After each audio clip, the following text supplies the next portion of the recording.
Welcome to Gunpowder Glass, a Worlds Without Number anthology series where we follow Venators, a group of people part of an order called upon to hunt monsters, break curses, solve supernatural mysteries, and deal with problems others can't in the region of Pyrrhion. A dense, redwood-forested land that is in constant turmoil between the 6 city-states vying for larger spheres of influence, security, and wealth. The urban centers and the various factions of Pyrrhion are as cutthroat as the dark wilderness, hiding ancient technology, lost histories, and terrible beasts. These are smaller, self-contained stories that extend across multiple characters throughout the region. Content warnings for each episode can be found in the description. So grab yourself a drink, sit back, and enjoy your journey into Pyrrhion.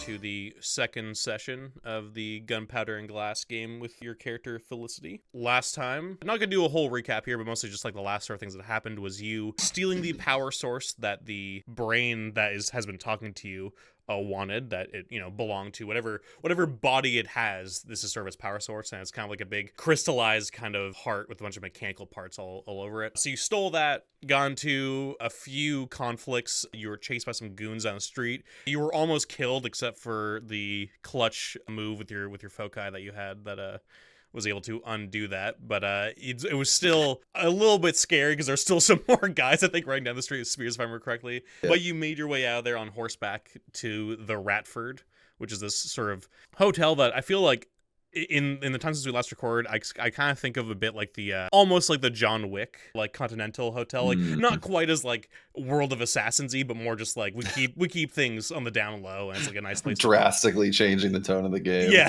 yeah. Suddenly we're gonna be in a whole different. You see a bald guy with a barcode on the back of his head. Straight into Hitman. Yeah. No one in this world even knows what a bar. What does that mean? Yeah. But yeah, so you've been here for like the last week or so, just letting the dust settle a bit. Obviously, things have been in a bit of an uproar since, the pretty nice museum was broken into and a lot of things went kind of wrong. But in that time, like about 6 days or so, you were able to get some gear and, items and resources from the Ratford to sort of jury rig a power source between the power source and the brain so they can actually get some more power. Because if you remember correctly from last time, like, it didn't really have many of its memories. It couldn't really use a lot of its functions. And it's still not fully, up to snuff, but you are enough of a technical person that you're able to get to some level. So, with that, I'm going to give you a bit of an info dump here. So, basically, what the brain remembers is, firstly, that its name, you can refer to him as Cayenne. He was sort of given a moniker after a pretty bad cataclysm happened to him in his city, which we'll get into in a second, but he just says it'll be easier for you just to pronounce it that way in your tongue. But basically what happened was he came to Pyrrhion a while back now. From what he can remember of his memories, probably like a century or two. And the thing is that he was leading what, as you know, there are like these big sort of moving cities in the desert off to the east, where it's just like basically just gigantic cities that just have sort of like these moving mechanical parts that move them around, because it's kind of like a sort of quicksand desert. So if you don't keep moving, you kind of just collapse in. But something happened with some artifacts from Pyrrhion that they took on board that sort of kind of diseased and started to spread across the entire city. They were able to cut off when about like a third was sort of taken over. Lots of people died, lots of things sort of, went wrong, but they were all sort of like blocked with some warding magic, but it was mostly just kind of like a band-aid on a bullet wound more than like an actual solution to the problems. It's like, an entire section of the city is now just a diseased ward. So anyway, after that, he left the city to come to Pyrrhion to try and find out if he can find any sort of cure or what the issue is or anything that could actually help with dealing with this. And his memories aren't fully there, but he does remember basically what seemed to have happened was that he went to go meet these people called the Ratford, which are like this sort of aristocratic family. And something happened where he was double-crossed and killed. And he's not really sure what happened after that in terms of, like, when he says killed, it means like his brain was separated from his body. But from what he does know is that luckily where the Ratfords were when he met them and where their estate is only about a day north of where we are now, which is I'm just gonna let this map load. You're in Klenia currently. It says it's only about a day north of where you are now, and he knows where it is. It's just sort of like on the Sarda River. So yeah, so that's basically what he remembers from that. Do you have any questions or anything you want to add? So he's from the. So do I like know what he is like, or is whatever he is not a thing anymore? Yeah, so Like, from what he tells you, like his body is like mechanical, just like the rest of him. From what you know about like the desert off like just across the Louis Mountains, there is like there are a lot of people there who are essentially just more like mechanical kind of automatons. So they are still people that like they're still sentient people overall. I would say in your lifetime you might have met one or two. They're not super common in this part of the world. okay, I would say there's still probably every time you've ever met one, it's been very memorable. But they are basically people that have kind of, I would say, like closest thing is kind of like the Mechanicus to an extent, where they replaced a lot of their original body with sort of mechanical parts and stuff like that, to the point where like most of their culture is them being mechanical, sort of a mixture of biological and mechanical. This one seems weird in the fact that he seems to be, from what he's saying to you, completely like artificial mechanical. Like he's completely replaced. Like his brain is completely like at this point just like I think copper and like silver and brass and stuff, and the rest of his body, and as you know with his heart, which I would say is pretty far along. And as you would also know that this isn't like the only group that's out there. It's just that this is one of like the major groups that tends to run these moving cities around. I was like, huh, that's weird that they would have his like the heart. That's kind of fucked up. They would have his heart in a museum, and then I'm like, that's not that fucked up, honestly. It sounds like pretty standard, like pre-modern or even early modern or current day museum shit, where it's like, I don't know if you should have those remains on display. Yeah, Those belong to you. Yeah, no, these are absolutely like a foreign people from a different land. I absolutely believe that this is like early archaeology of like, oh, I guess I'll just do whatever. Just take this out of a grave or something. Yeah. I can't remember what I was listening to. It was yesterday or the day before, but they were talking about how like I forget what it was now, but it was something along the lines of like I think it was somewhere in Southeast Asia where like a British explorer just kind of removed all the like they found something. It was like I think it probably just spells this thing, and he just sort of moved all the pieces together, basically took them out of their original context of the archaeological dig to be like, I think this tablet goes like this, like, and like so they don't know. Oh right, it was between two cairns. It was in Crete is actually where it was, where somebody was just like, oh, I think this is where this tablet probably goes together like this. So like they don't know the original context, they don't know what it actually meant or what the original things were, just because some British guy was like he's just playing Mad Libs with a bunch of archaeology. Just like, oh, I think this, and I'm sure I'll put something on screen if I'm completely wrong on what that was exactly, but from what I heard, I was like, oh my god, that is so common of just like some fucking colonial dude just I'm gonna put this stuff like, together. I know better. Yeah, it's I'm fine. gonna take it home. Am I supposed to have vision in this scene also? This is just, you should. This is just a background. It's just black for me, so. I mean, there's nothing really here. It's just a note screen, but you should. I was just making sure. Yeah, I mean, I figured it was just a map or something. Think what else? So this like this mansion or whatever that he met people at. Yeah. What's the Retfers? Redvers, yeah. RETVER. Retfers. Okay. So this would have been like 200 years ago that he did that, right? From his estimations, probably about a century ago or so is what I think he's sort of. It's still kind of fractured, but it's definitely a while back for sure. Okay. Have I ever heard this word before of these people? I would say with Felicity, what would Felicity be aware of like current events and like things like that? Like I know like you deal with a lot of stuff. All the different order members have sort of different strengths and stuff. So I'm just wondering how much Felicity would care about stuff, or if she's kind of off in the wilderness doing her own thing. Like what would you say is like her level of understanding of I feel like being connected, yeah, because I mean her like background is more in like the locksmithing, so I feel like she'd probably be abreast of current events just because she has to keep a network up for that she still uses as part of the organization. Yeah, no, absolutely. So I would say with that in mind, I would say that from how he described them, especially like their wealth and everything of like the large mansion by the river and all that sort of stuff, like some pretty prime real estate and everything, you feel like you should definitely know more about them if they're that relevant now. But from what you're remembering, you definitely have heard the name before, but it feels very much the way people talk about like the Habsburgs, which I know are still around today, but like in terms of like that sort of like level of like right. They're not really, still in the main discourse of like a lot of the big players that are going on right now from your general knowledge of them. Okay. Yeah, I mean like the Habsburgs still controlling a lot of things from behind the scenes. Yeah. You should really do some research. You'd be interested in what you'd find. I mean, honestly, there probably is a bunch of Habsburg owned shit here and there that I'm not I'm aware sure of there is, but, where it's like, they own 80% of Exxon or something. That's weird. There's Yeah. some really old money out there, yeah. I just know that Habsburg who like comments about like Ava or whatever on Twitter. That's the only modern Habsburg. Yeah, the one who's like was mad when the statue of Louis the 13th or whatever in Louisville was defaced, and it's like, dude, like, what? Why do you fucking care? Okay, so my expectation is like, if I'm gonna look into this, it's gonna be like, I need a pretense to get a meeting with these people, I guess. Yeah, or... that wouldn't be off the table at all. You're also, if you want to, the Radford probably doesn't really have this, but you could probably try to go to a library in town if you wanted to like look more into it on them, or look into anything on them, or what what their dealings are. But yeah, I mean, I think I'd probably, if I was going to do research, I'd probably more likely to like poke contacts. Yeah. From my criminal or just as a Venator background, and then depending on what gets turned up, maybe honestly just approach them very vaguely from the stance of being a Venator and be like, hey, I have some information, maybe be able to tell me something about something, like. Yeah, no, absolutely. Yeah. I think, and you being in a city right now, I don't think that's too tough. Yeah, is there just sort of anybody you can think of that you sort of maybe get to come meet you at the Radford or anything like that you'd want to go leave to go meet to see any sort of academics or historians or diplomats?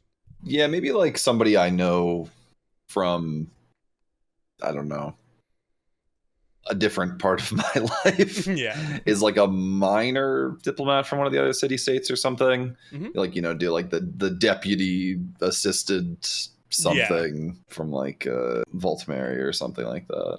Yeah, absolutely. And can you? Okay, cool. At least that map didn't totally bork on me. Yeah, absolutely. Do you have a name in mind for them? I think Voltimeri, I don't think I've actually chosen like a full. Like with like Sergeant Clania, that was more like Italian and Latin, but I don't think with Voltimeri I did anything in particular. Like such a multi-ethnic kind of hub that like it could be sort of anything. Yeah, because it's like the big one, right? Yeah, it's like where like all the shipping and everything comes through. Yeah. So it's just very like I'm so bad with coming up with names on the spot. Me too. And like it's all good. I'll be cutting out all the dead air and everything anyway, so it's fine. So maybe she's actually ethnically, natively Clanian, and that's why. But her family is. Oh yeah. Whatever big wigs in Voltimari or Voltimeri rather, and so she would have like a Clanian name, which she said is like vaguely Latin, Italian, anything like that. Yeah. Just his name, the diplomat's name was just like Caesar, Caesar Kaiser. Caesar Kaiser. It's fucking. Let's go with Lucia. Lucia, nice. I think what was the name of the clockmaker guy? Was his like Giuseppe or something? It was something I remember laughing. I have no idea. I wrote it down somewhere, but I think it was like Giuseppe or something like that. I remember thinking it was very funny. But yeah, so you said Lucilla or Lucia? Lucia, yeah, like Lucia. Okay, cool. Yeah. So, you sort of put some feelers out while you're at the Radford, and I would say probably.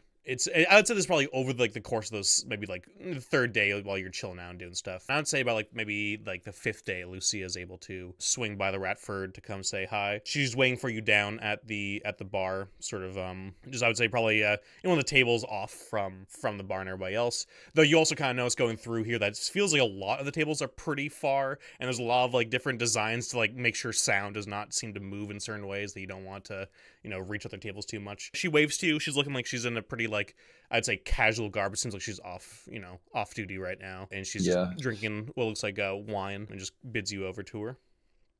Is this kind of, I'm getting the impression of the hotel as being like a lot of wood paneling and like dark colored wallpaper and stuff. Yeah. We're not on the patio. Like. No. It's very much, you could tell. I would say you are aware of it, and maybe people who would come here would be aware of it, but it's designed by somebody who's clearly professional to not look like it's trying to be as like concealing as it is, both vision and and sonically. And it's a nice hotel, so it still looks a little ostentatious on purpose. Oh, definitely. Definitely. Yeah. No, I'd sit down. I'd order an Americano, which definitely exists in this world. It's also still called that. No one knows why. Yeah. After George Americano, the famous explorer. The founder of America. Yeah. America does exist. Nothing else does. Canada and Mexico do not, but America does. That's the cultural victory is complete. No, I'd probably order coffee though. Yeah. Manifest destiny into my fantasy world. I can literally manifest it into your fantasy world. So you order a coffee, and she says, "So, how are you doing? I haven't seen you in a while. What do you want to talk to me about?" Well, I just was hoping for a little information on one of the more obscure, moneyed houses in this area. They don't pop up as much, but I'm doing a little bit of historical work. Oh. You know how it goes. I'm sure she knows historical work probably means I'm stealing things or tomb robbing or something. Yeah, and so she says, "Oh, really? Oh, yeah. Who are you? Who are you trying to look into? Maybe I'll be able to help." Yeah, the house name is Retver. I had not really heard of them. Like, the name sounded familiar, but outside of that, I don't know a whole lot. Oh, she her eyes kind of go a little bit wide. So I'm surprised you haven't heard of them. I think at this point it's mostly just in magazines and the sort of true crime novels and all that kind of stuff that they're sort of based off of these days. But I'm not sure exactly what happened, but I think about like a century ago or so. Actually, I should go back further. The Redvers are known for being a pretty horrible family. They would sort of play what they would call games or entertainment with people in debt to them, or people with nowhere else to really go, peasants and their serfs and that kind of thing, slaves, and kind of put them through nasty games. From what I last heard, I think they grabbed the wrong person, because one day their estate was there, and then the next day it was under a metric ton of rubble and mud and just completely covered. Some people say that like they grabbed a wizard's son or like loved one of somebody with some pretty powerful magic. It's not completely clear, but what I do know is I do think there's actually like an archaeological dig going on in that area currently, with a lot of the sort of archaeological stuff that's been going on in the last few years. I think it's just like about a day north of here or so. But yeah, and like there's been a lot of it's hard to really know all the myths and everything. I kind of enjoy the story somewhat, but there's a lot of myths about them being demon worshippers or demons themselves and vampires and all that kind of thing. But from what I could tell, they were just a bunch of rich people with a lot of money and time, and not both. Yeah. So they don't. So that like wiped their house out. Like they didn't. Do they still exist as like an organization? Not to my knowledge. That's why there's so much fascination with when it comes to a lot of the people who are sort of looking into the mystery of it. Where there might be some straggling Redver here, there somewhere, or anything like that. But I think after what happened, a lot of them didn't want to be known, since they didn't really they made a lot of enemies, and no longer having the backing of an entire, estate. That led to, a lot of their stuff being seized by different banks and other things like that. So from what I could tell, it seemed to at least wipe them out. If not completely genetically, then definitely in every other way. I like ruminate on the fact that I don't read popular novels. Well, it is a huge area, but yeah, no, it is one of those things where like there's so many that like I would say that you would probably get, depending on your character, that there's a lot of like like a lot of things are based off like the Mansons, where it's like it's not literally they're called the Mansons, but stuff where you might be like, oh yeah, that sounds familiar to this thing I read, or it turns into like the like broad strokes of the story are just become like a cultural thing to draw on. Yeah. Turns out that in all realities, we just converge on true crime. Yeah, there's actually the biggest output of export for the city is true crime podcast. True crime novels. Yeah, it's also just like cylinders that they. God. Hey, good for this society for getting to like the novel this early on in the game. The novel and the podcast. What's crazy is the podcast came before the novel. That's what's really crazy. wax it like Edison cylinders before they had the ability to print books that were longer than 50 pages. That's like not honestly that could happen. Yeah. I mean, hit the wrong skill tree. Yeah. Yeah. What would they be called? Because podcast is because it's an iPod broadcast. Yeah. What would they even be called if they were ear waxes? Ugh. Just the worst. Awful. Never Wouldn't took catch out. on. That's why the industry is dying. If you're like, I don't want an earwax. I don't want to listen to your dumb earwax. Be like a wax talk or something Yeah, stupid. yeah. Every adventurer now has a wax talk. They're all everyone's complaining about it the same Bro, way. you wouldn't believe the fucking orcs I've seen, man. I would tell you right now. They won't tell you about what kind of Bro, this estate that I plundered last weekend. Have you heard about this? You know this thing? You didn't see this anywhere? People are gonna hate this so much. No, that's so bad. It's a really bad bit. It's so funny. Especially because I can see my mic clipping as I It's was so doing funny. that. Oh fuck yeah. Anyway, so Also, gotta keep on the the pop podcast thing of saying absolutely nothing for absolutely as long nothing. as possible. Just the amount of Has trust anyone me, heard about bro. this? Yeah, just Yeah, it was wild. Honestly, it must have been 900 years old. It was not. It was like 70. It's like a house built within living memory. Yeah. Made by a guy in Pennsylvania in the 1970s. Yeah, I don't look anything up. That's against the ethos of the podcast. Yeah. I just guess confidently. Okay, so now that we've established that Felicity doesn't read contemporary Yeah. pop literature, Yeah. contemporary adult fiction in this, I could see somebody who deals with reality. horrors of daily life not wanting to then relax with a nice horror. It'd be so banal, being yeah. like, "This is awful. I need Yeah. some escapism." Yeah, exactly. She just exclusively reads sci-fi or something. Yeah. I guess we'd be at like Verne era sci-fi at this point. Yeah. I mean, you're also kind of living Verne era sci-fi at this point too. There's a lot of like so it makes even more sense that it'd be like and just a tweak that to little like bit, 15. Yeah. But yeah, so yeah, she says, but yeah, no, I'm surprised you haven't really heard them, but you know, it's maybe it's a little bit regional around here. Spending too much time in the West, I guess. Why are you looking into them? Or I guess I shouldn't ask that, but I'm just curious. This is such a interesting and random topic to call me over for. No, I just there's some artifacts I've been looking into, and their name comes up in association. So okay, yeah.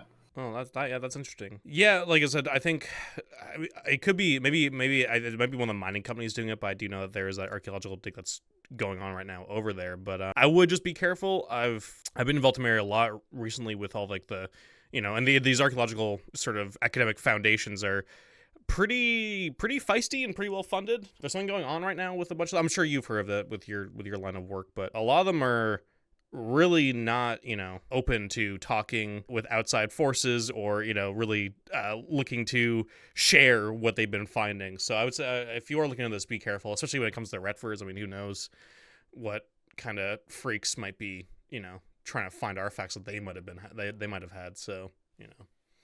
Yeah, that's a good point.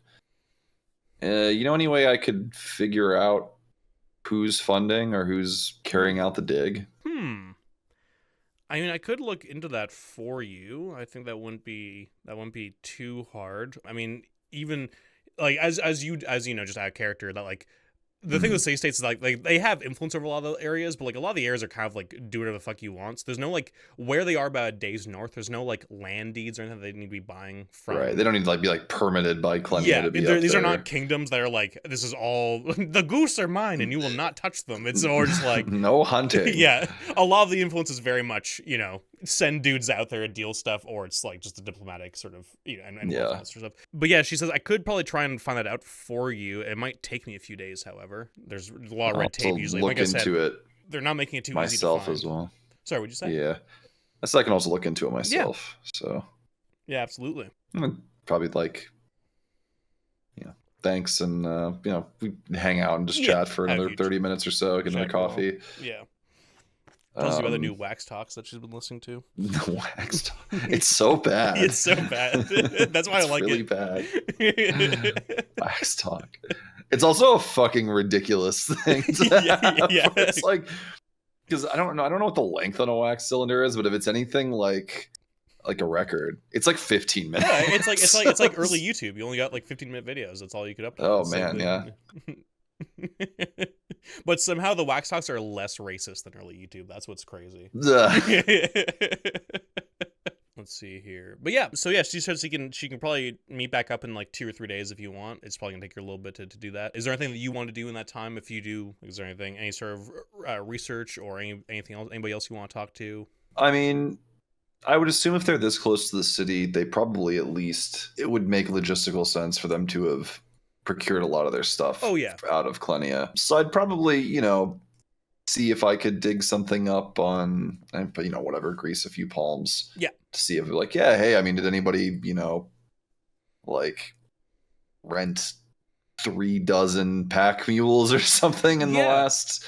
Well, actually, I mean, you already know that whole area, like basically the whole area around both these towns. Like these are big mining industrial titans of the region. So you know that whole area around there is basically littered with different like mining companies, that sort of thing. So you can probably talk to one of them. We'll just say, I don't know, Vinny's mining, Vinny's and Sons mining company. Vinny's and Vinny and Sons. Sons' name's Vinny also and Vinny. Vinny's and Sons. It's a Those two Vinnies not related, but they do both have sons. Exactly. Also all named Vinny. This has been a dramatically more goofy episode than the last one. It's very funny to me. It's just the total whiplash is going to be so funny. So yeah, so you go to Vinny and Sons to go speak with them. You, like you said, you pass a silver here or there, and you find some different people. At first, a lot of people don't really want to talk to you. There's a whole slew of politics with these different companies here that like you don't really have time. I've probably worked with a few of them before. Yeah, that's given true. that's kind of my specialty is you find something dangerous during a dig, and you hire a Venator, which is me. Perfect. So, well, in that case, we'll say one of the guys is somebody that you've actually worked with before, maybe on a past dig. Vinny. Yeah, but this Vinny's not related to the other two Vinnies that own. This is he's not one of the sons. He's also not one of the owners. owners. Yeah, no, it's a regional. Vinny, no relation. No relation. Yeah. So Vinny comes to see you, and he's like, "Oh, so I hear you're looking into who's dealing with that archaeological dig, huh? Up north." I mean, I guess. I mean, he sort of mentioned like the one that's right here. Because I mean, there's like quite a few going on that they've been fighting quite a bit. So if that's the one you're talking about, I'd say be very careful if you're going that way. There's been a lot of nervous trigger fingers that way. We've been sort of steering clear of them because they're not super friendly unless they need our pickaxes or digging equipment for something. You know who's financing them? Who's paying the silver? We did catch wind of some of them. I think it's a few different groups from Volta Mary, but I think the main one, I think they're called they have some hoity-toity name. I think it's Scarlet and Chive. You're close. Keep going.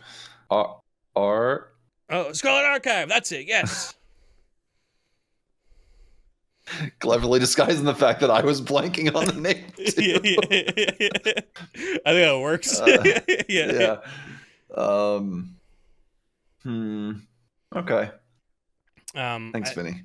Tell your son Vinny I said hi. I will. So stupid.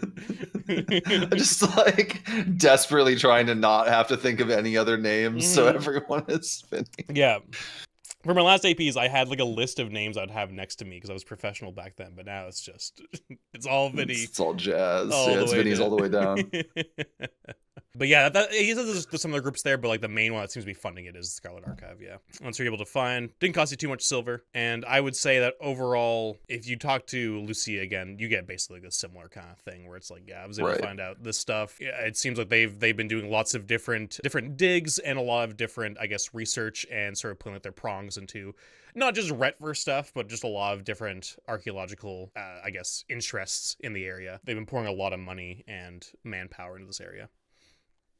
Okay. Scarlet Archives usually, they have like a pretty distinctive clothes, right? If I remember correctly. They have like basically, on some level, they tend to, anybody who's part of the actual organization, not just the mercenaries, will have like actual scarlet, like either like the sort of long cloaks, and like usually they have armor for a lot of like the ones who are like sort of like the soldier types, but a lot of them will have either a cape or some sort of thing that's very clearly scarlet. They're sort of a sign of like, you know, the dye that they're using is pretty expensive, and it's kind of just a way of, you know, showing off your uniform. So they're pretty pronounced and hard to miss.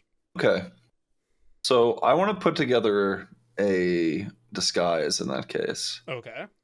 A Scarlet Archives disguise. I'm not necessarily going to like wear it out of the city, but I want to have it put together and packed up and then head north and scout it out a little bit. Okay. But I think what I want to do ultimately is just try to waltz in there under some false pretenses. Okay. I've dealt with them before. I have performed too as well. I can probably pretty convincingly do a Scarlet Archives impression. I'll just have you do the roll now, not that you're wearing it out now, but just for the ease of like, this is you basically buying the materials, getting it together, sort of sewing it up in a way that like looks proper to you, and like it will overall disguise your face. Right. Yeah, and I'm gonna lean on, is it cool if I lean on wisdom for this, just because it's like I'm not trying to like charismatically perform. It's like I'm trying to. You're not getting some good fucking bargains on the on any sort of scarlet soliloquy like that I'm practicing. Yeah, that's totally fitting. Okay, 9. Great. Yeah, you're able to get one that's very well done. Might be some details that are missing or things because you're kind of going off memory. You have worked with these people a bunch, so there might be a few things that aren't perfect, but I would say 90% of people who aren't looking for it will be like, yeah, it's a Scarlet Archive member right there. All right. So with that, so it's only about a day away. So would you try and get there for like the morning? Because we're gonna sort of skip over the camping part and all that sort of stuff. That's not, you're in a pretty safe area overall. But you're not gonna make me roll 4 random encounters per night. Yeah. Because I'm usually rolling a number for a really good, you know, as it's intended to be used for, which is a more narrative kind of game. So that's but I'll still inject all the sandbox areas. So we play a narrative game until it's drastically jackknifes into wilderness survival. So we got. Sorry, I rolled a 12 on the 2d6. It's a dragon. I like to have 6 watches per night. So roll me. I'm gonna roll. Oh my god! Every hour you have to roll. How fucking dangerous is this place? It's like dungeon levels of rolling for encounters. Oh, I rolled a dragon for every hour. Holy shit. Weird. But yeah, so you were able to get into a pretty like secluded spot to camp out at and go to the dig site in the morning. So are you sneaking up on the dig site, or are you sort of like, are you going to try and look at it from like a vantage point first and try and get a good idea of the area, or are you going to just waltz in? I mean, I would prefer to have some idea of what I'm getting into, because if I can at least, it'll help me frankly fake my performance better if I act like I've been there before. Yeah. And that's hard to do if you don't know where anything is. So for sure. All right. Yeah. So the sun comes up and you don't waste too much daylight, and you go over, and like a lot of this area looks pretty desolate. Like it seems like a lot of like the redwoods here have been just chopped down. There's lots of different mines on the way here, all kinds of just like piles and piles of stone and dirt and sand and that kind of thing. And you make your way over towards the dig site from like somewhat like a small hill. You're able to sort of hide behind one of these big mounds of dirt so that nobody sees you. And what you're seeing is like a pretty decently sized dig site. You're seeing like loads of tools around, like shovels, picks, all that kind of stuff. You're even seeing some more like advanced mechanical, like rock breaking sort of machinery and that kind of thing. You also notice like multiple tunnels dug into the ground, and these are not like, you know, huge open mine shafts. Like they are like more like as you get further into a mine where they start to close in, where you're not wasting too much time. They're already starting at about like person-sized, like maybe a little bit bigger, but they seem to be more like really just trying to get further into it more than like trying to make a whole nice, staging area to extract minerals. Right now, you got it pretty early, so it seems like other people are getting up and, haven't started digging just quite yet. You're seeing tables of people eating. You're seeing some Scarlet Archive guards walking around with guns or spears on their back. Everything seems overall chill, but it seems like the day is just starting. Right now, there's not too much going on. It's pretty quiet, but I would say there's enough people, like probably right now that you can see maybe like 50 people, like between workers and guards. Like I'd say there's probably maybe like 5 to 6 guards, and like the rest are workers and whatever else, geologists and that kind of stuff. And probably spend an hour or two kind of just observing patterns and stuff, building a nice little mind palace of the dig site. Yeah. Yeah, your domain expansion. Yeah, you do the Sherlock thing. It's halfway between Sherlock and Minority Report. Yeah. So you see, I'd say, so if you're waiting there for a while, then like the work starts to happen where there are people now going back and forth with like the different holes where they're pulling out dirt and rocks and that kind of thing. One thing you do notice is it does seem like, since you're watching for a while, it seems like one of the guards does grab one of the workers who comes out of one of the holes and like shakes him a bit. And it seems like to be like questioning him and asking him like certain things over and over again. And the worker looks visibly like very like uncomfortable and upset at like the very violent interrogation that is happening right now. Nothing past that really happens. He doesn't like fucking whack him with a shovel or anything. He just sort of shoves him and like tells him to keep going. It seems to end pretty quickly, but it seems like every once in a while when people come out of the hole, two of the guards sort of grab them and start like really like interrogating them pretty heavily. The vibes are off at this dig site. It seems like the guards are now getting a little bit more agitated about something. But the dig site is now in full like chaos. There's dust going up in the air, like the machines are being worked, and like there's all guys just bringing buckets and picks and all sorts of things, and they're going through and just sort of excavating. Yeah. And did I like bring the probably it's more conversation to have with the brain, maybe? Oh yeah, I assume that's with you at all times. I mean, this is like. I'm just imagining it's hooked up to the heart at all times, so I'm dragging around like a car battery. Yeah. No, I'm just like in your bag because like the brain's only like this big, and like the power source is pretty hefty, but like you can easily put that in like the bottom of your bag, and it can talk to you from the bag, so it's not like a huge deal. Well, yeah, I see it more as like a bunch of jury-rigged wires and tubes more than like I've built like most of like a F-150 engine block, kind of thing. What's his name again? Kaim, right? I was gonna say Caillou, but not far off. Little bald bastard. Little bald fuck. Yeah, that's what you're saving here. Canadian icon Caillou. I forgot he's like Montreal or something. I always thought he's Quebec. He might be French, but I think he's Quebecois. You must know. I need to know. It's Quebecois. Yeah, that's what I thought. Fucking created by Helene Despetu. I do love that everybody hates. I hate Caillou as a kid, and I do like that even across the internet, people who aren't even Canadian had to deal with like you. This is you giving us now Ryan Reynolds and Caillou, you motherfuckers. He's just like it's a bad example for children. He's like actually an asshole. Yeah, like he's a bad kid. Yeah. All right. But yeah, so the dig site was some. Oh yeah, did you want to ask the brain anything, or are you just checking? Does he have ability to like perceive outside? Yeah. Stimulus? Yeah, if you remember from whenever we last recorded this, 1 week ago, he can sort of go out, and now with the power source, he can go out a little bit further, where he can sort of tap into people's minds. He can't like read minds overall. He can sort of get snippets and bits, and sort of get like kind of make like a map of data from that, more than like just easily able to read brains. Gotcha. Yeah, I know it's only been a week. It's wild that we're Unless forgetting. I said that he can read minds last time, which I was wrong about, I think, or maybe I'm right. Don't worry about it. It was 2 days ago, and so it's been a while.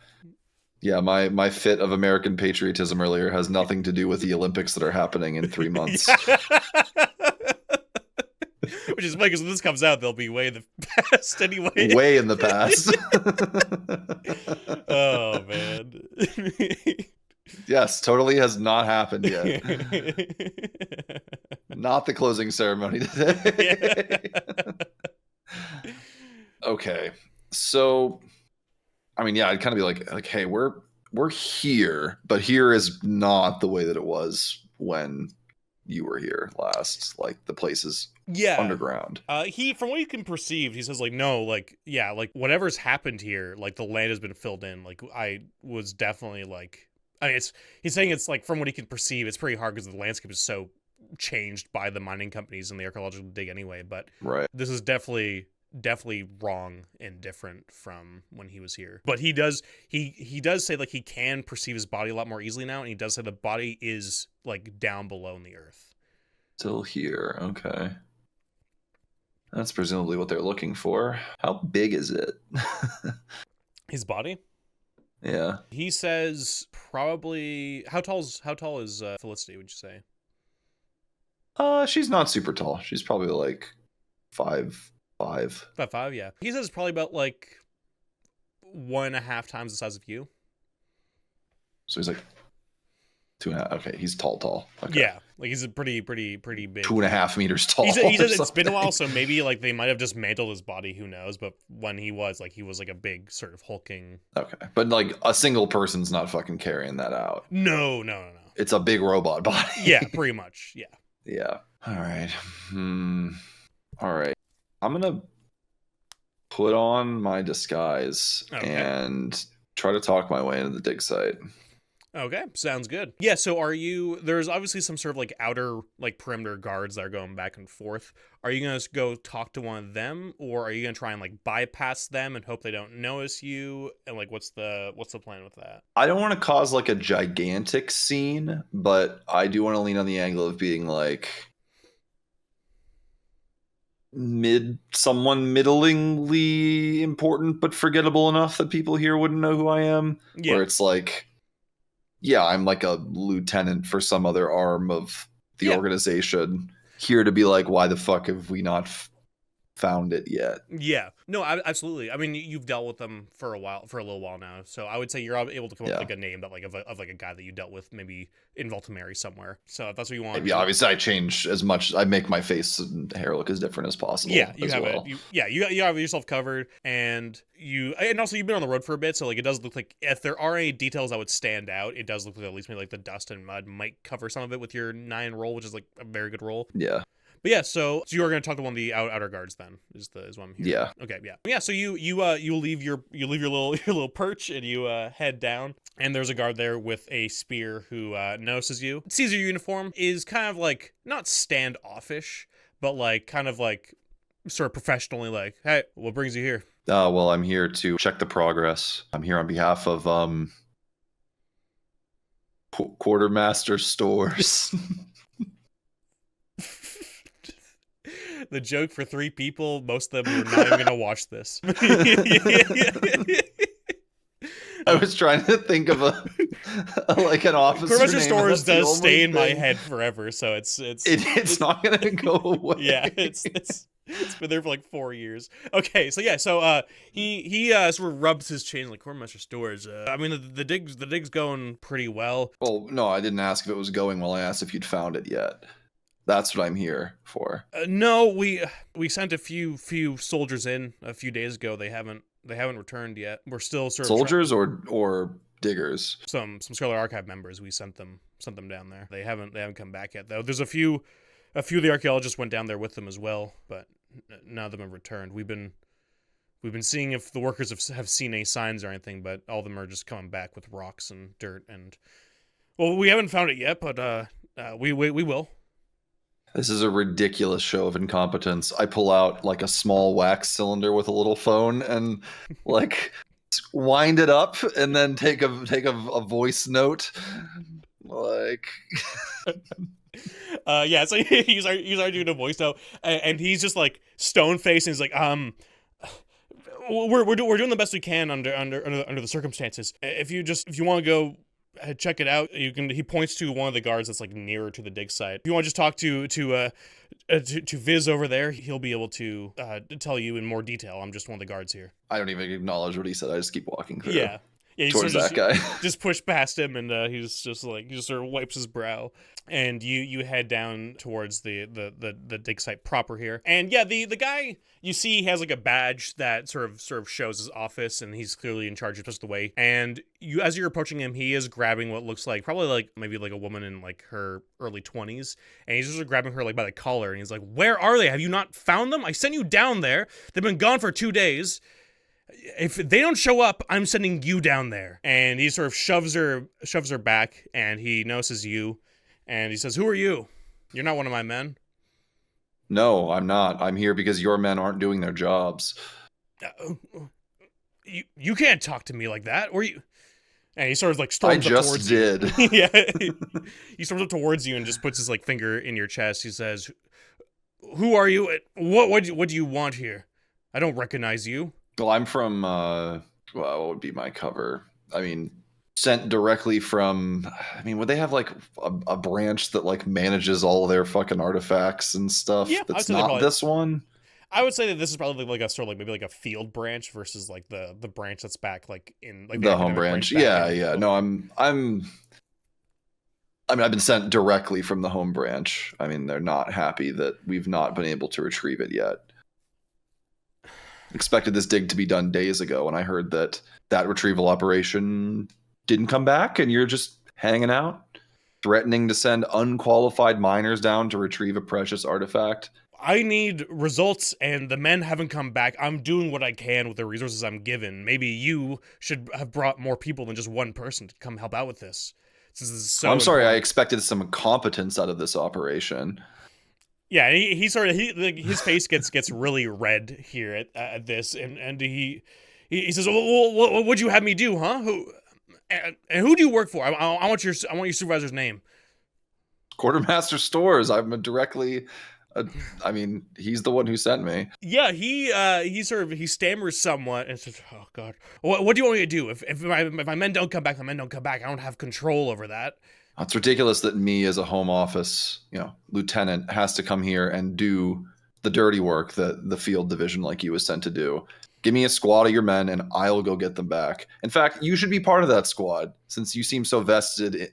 You seem so passionate about completing this operation successfully. Yeah, I would say with that, I'd say give me a convince check. Because he's like, I'm not, because he's looking around at the few men he has left around here, and he's not like, especially himself. Could I use? That probably wouldn't make sense to use swift misdirection, because I'm not like trying necessarily to lie to him, but I would like to. Yeah, that don't think it makes sense. You said what, a convince? Yeah.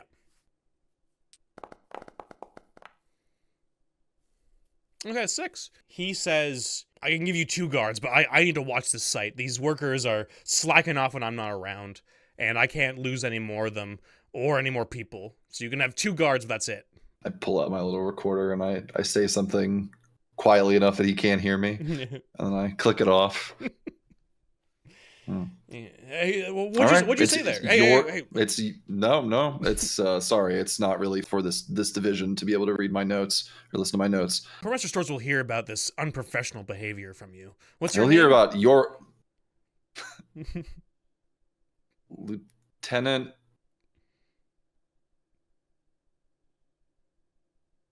Lucia.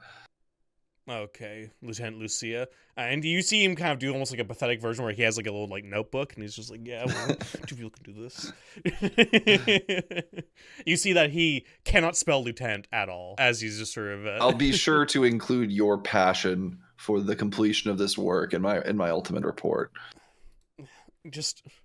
Fine. And he as like, it looks like he's trying to think of something to say back as like a comeback, but in that moment, like, I walk away. Yeah, like fine, yeah, go grab 2 of his guards. As you walk away, he's like trying to do like he sort of switches like to getting mad at one of the workers, where he's trying to like, like when you try to put your hand up for a high five, but like your friend doesn't see it, so he's kind of trying to do like a social version of that, where he's like, "Hey, you over there," and he sort of storms off to like grab somebody. Where it just nobody is convinced by this display. Yeah, so you gather 2 guards. I'd say the ones you're able to get are there's one with a spear and there's one with a musket. They're both like in the same sort of gear, sort of like just like the chainmail. Okay. Yeah, cool. Yeah. I mean, I tell the one with the I dress them down a little bit. I mean, I do some rote complaining about the state of the dig site and pretend to take some more notes and chastise the guy for not already having affixed the bayonet to his musket because we're going to be underground. Yeah. All right, like the first words out of your mouth. Yeah, he gets it already. Yeah, so do you enter into one of the caverns down into the dig site? I go in first, and they follow behind me. I'm trying to set the walk the talk. Yeah, so you start. Also, I know that if I fucking run into something scary, I can avoid it. Yeah. No, that's totally fair. Yeah, so you head down towards that, and you make your way through a bunch of tunnels. A lot of them are very, very tight corridors. They sort of converge on each other and then like sort of go off again. You do feel a draft coming from up ahead and off to the left. And also, I would say, I'm not going to make you do a roll for this. I would say from your sort of keen senses, you also smell like a sort of faint kind of like rot or like a very like not nice smell coming up from that draft. It seems to be wafting up towards you. It's not like overpowering. It's just enough where it's like, oh, like there's something that way. Yeah, and I mean, you wouldn't expect that from a place that's been buried for 100 years. Anything that was alive to be like desiccated at this point without either magic or having been recently killed. Yeah. So, and I mean, I expect everyone who was sitting here before to be dead or undead. So yeah, I mean, I give the two guys a signal to like, hey, keep sharp because something's up. Okay. And I head that way. Yeah.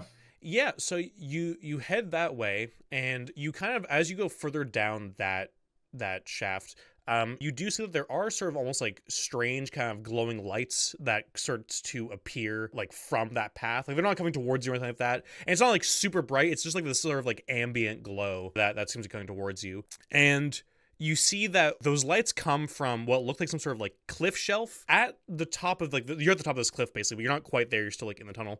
At the top of this cliff, you are seeing what looks like a python that's been hammered into the ground. There's a rope attached to it that goes off the side of the cliff. But also right there next to that python is what looks like a dead archaeologist. Like their body's just splayed out. It looks fresh. It seems like the smell you're getting seems to be wafting from that body. Yeah, I hold the two guards and then approach as close as I need to be able to give it a cursory, like, are there obvious cause of death? Do I need to fucking flip the body or something to tell what's going on? Yeah, I would say give me a notice check for this, just for like some extra detail. But you're definitely gonna get some things already from this. Okay, yeah. So you're good. That's what I'm really good at. Yeah. So you got 13. You got a 13 on that. So I know who this guy's father was and his relationship with him. Oh my God, it's Lucia. You notice that like it's kind of hard in the light. I'm imagining you have like one of the guards with a torch before like the light was like. Yeah, I'm not holding the fucking torch. Yeah, and probably a lantern actually. Yeah, just a sort of lantern sort of strapped to them. A hooded lantern. Yeah. Well, so the guy with the spear is the one who's carrying that. You see on the body of this woman, it seems like at first you thought it was blood, but it actually looks like this sort of like kind of like really like black slime. Her jaw looks like it's been unhinged, like something like came out of her jaw, and then like looking at the sort of black slickness, it looks like whatever came out of her jaw went back down off the side of the cliff, and it looks like most of her body and like you see like sort of like torn muscles and bruising all up like her neck and like just like the top of her chest, and like her whole face looks real messed up. So it seems like the cause of death was something like sort of bursted out of her through her mouth. Some kind of mouth burster. So we got a mouth burster, yeah. Yeah. That's my new candy, by the way. Yeah, starting that brand up. Yeah. Legally distinct mouth bursters. Oh, they're just like titanium spheres. Break your teeth. It's just ball bearings that you've repurposed as candy. Look, legally you can't call them ball bearings, okay? Yeah. I have a patent. Huh. on top of this, stabbed, I say loudly to the guys. Yeah. Yeah, the guy, you see both of them sort of just glance at each other just back at the body. They both look pretty They used to look more like annoyed just dealing with the bureaucrat, but now there's like you're seeing like a white knuckling around their weapons at this site, and you're not quite at the cliff edge, but you're enough on the cliff to see like what is down below, and there like these weird ambient lights that are kind of like at the top. You are basically in this massive domed cavern that goes on for pretty far off like into the darkness. You see off in the distance what looks like this large crumbling mansion, but directly in front of you, like, and also you also see some other structures like to the left and right of the mansion. However, you do see in front of you two different sort of things in front of you. You see what looks like some kind of eerily still sort of garden and cultivated forest that stretches out, and you also look like that you could probably shimmy to the right, and it seems to be some sort of shanty town off to the right. So like to your left, you have this weird garden that seems to give you weird vibes, and then you have like this shanty town to the right. Both of these are off the cliff. You're basically like on the cliff edge. You look around, and it seems like it's just like a big drop-off shelf. Like there's not like any other holes or cliffs that you're seeing really. Well, the weird garden makes sense. They're rich people. The shanty town makes less sense. Does it look like new, or does it look like it was buried alongside the... I mean, what does a new shantytown look like? But like, does it look like it was buried buried along with the mansion? I'll make this a part of your really good notice roll. I'll say that it looks like some of like the shantytown buildings have collapsed inwards. Like they look like it's pretty old. The ambient light is not quite enough to give you great detail, but it definitely looks like they have a decent structure, and it seems like some of them have collapsed. So you could probably guess that they seem older. They don't seem like new, and you're not seeing like people moving around in them or anything like that. Right. Or lights. So it's at the very newest, probably some other attempt to excavate, or maybe if people survived, they made a temporary shelter outside the mansion for some reason. One of the guards I'd probably be more inclined to go that way, but yeah, and one of the guards says like nobody's come back. We didn't know this was here yet. There was no reports. Nobody who came back because we thought we were still trying to find where this place is, but it seems like they found it. They just weren't looking hard enough. Yeah, so I take a muttered voice note. Yeah, I'm also like not saying anything into these. I'm like just babbling like under my breath. They don't mean it's like eggs. I'm reading recipes off that I'm remembering. Just making it look very, very like you're constantly banana. The Human Torch could not get a bank loan. What's that from? It's Anchorman. He's like doing vocal warm-ups. Oh, okay. It's wild they didn't find it when it was only 35 feet to get here. Yeah. Yeah, just the real scale point crawl. Yeah, the point crawl. Yeah, the defeat the purpose of the point crawl is that I make it non-abstract. The distances are not abstracted. Yeah, they're all exact. Yeah. So you want to head for the Shantytown, is what you said, correct? Yeah. So, yeah, you shimmy over a bit, and then you make your way down the rope towards that, and you go right towards it. Are you sneaking towards the Shantytown, or are you just walking up? Well, how are you doing this?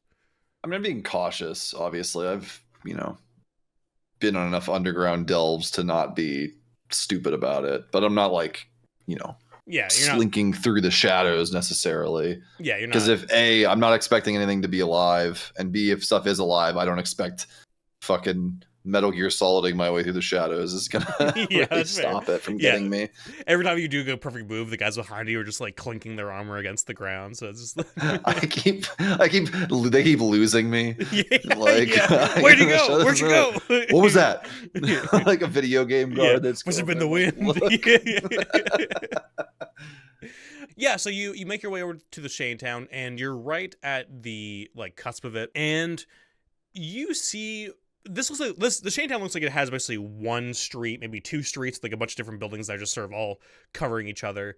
Yeah. But you see, like in this main kind of street that seems to keep going on and starts heading off towards where the mansion is. You see what look like three people that look like their faces are looking up at the sky, completely paralyzed in fear and turned to stone. Judging by their clothes, looks like one of them has like a sort of more like a I would say like to you an archaic kind of made outfit, like one that you would see like many years ago, not one of the current fashions. One of the guys looks like he kind of just has like a bun up and just sort of very casual pants, and the third person looks like I'd say is also a man who just looks like he not quite like a servant's outfit, but sort of like a nice kind of like blazer on him.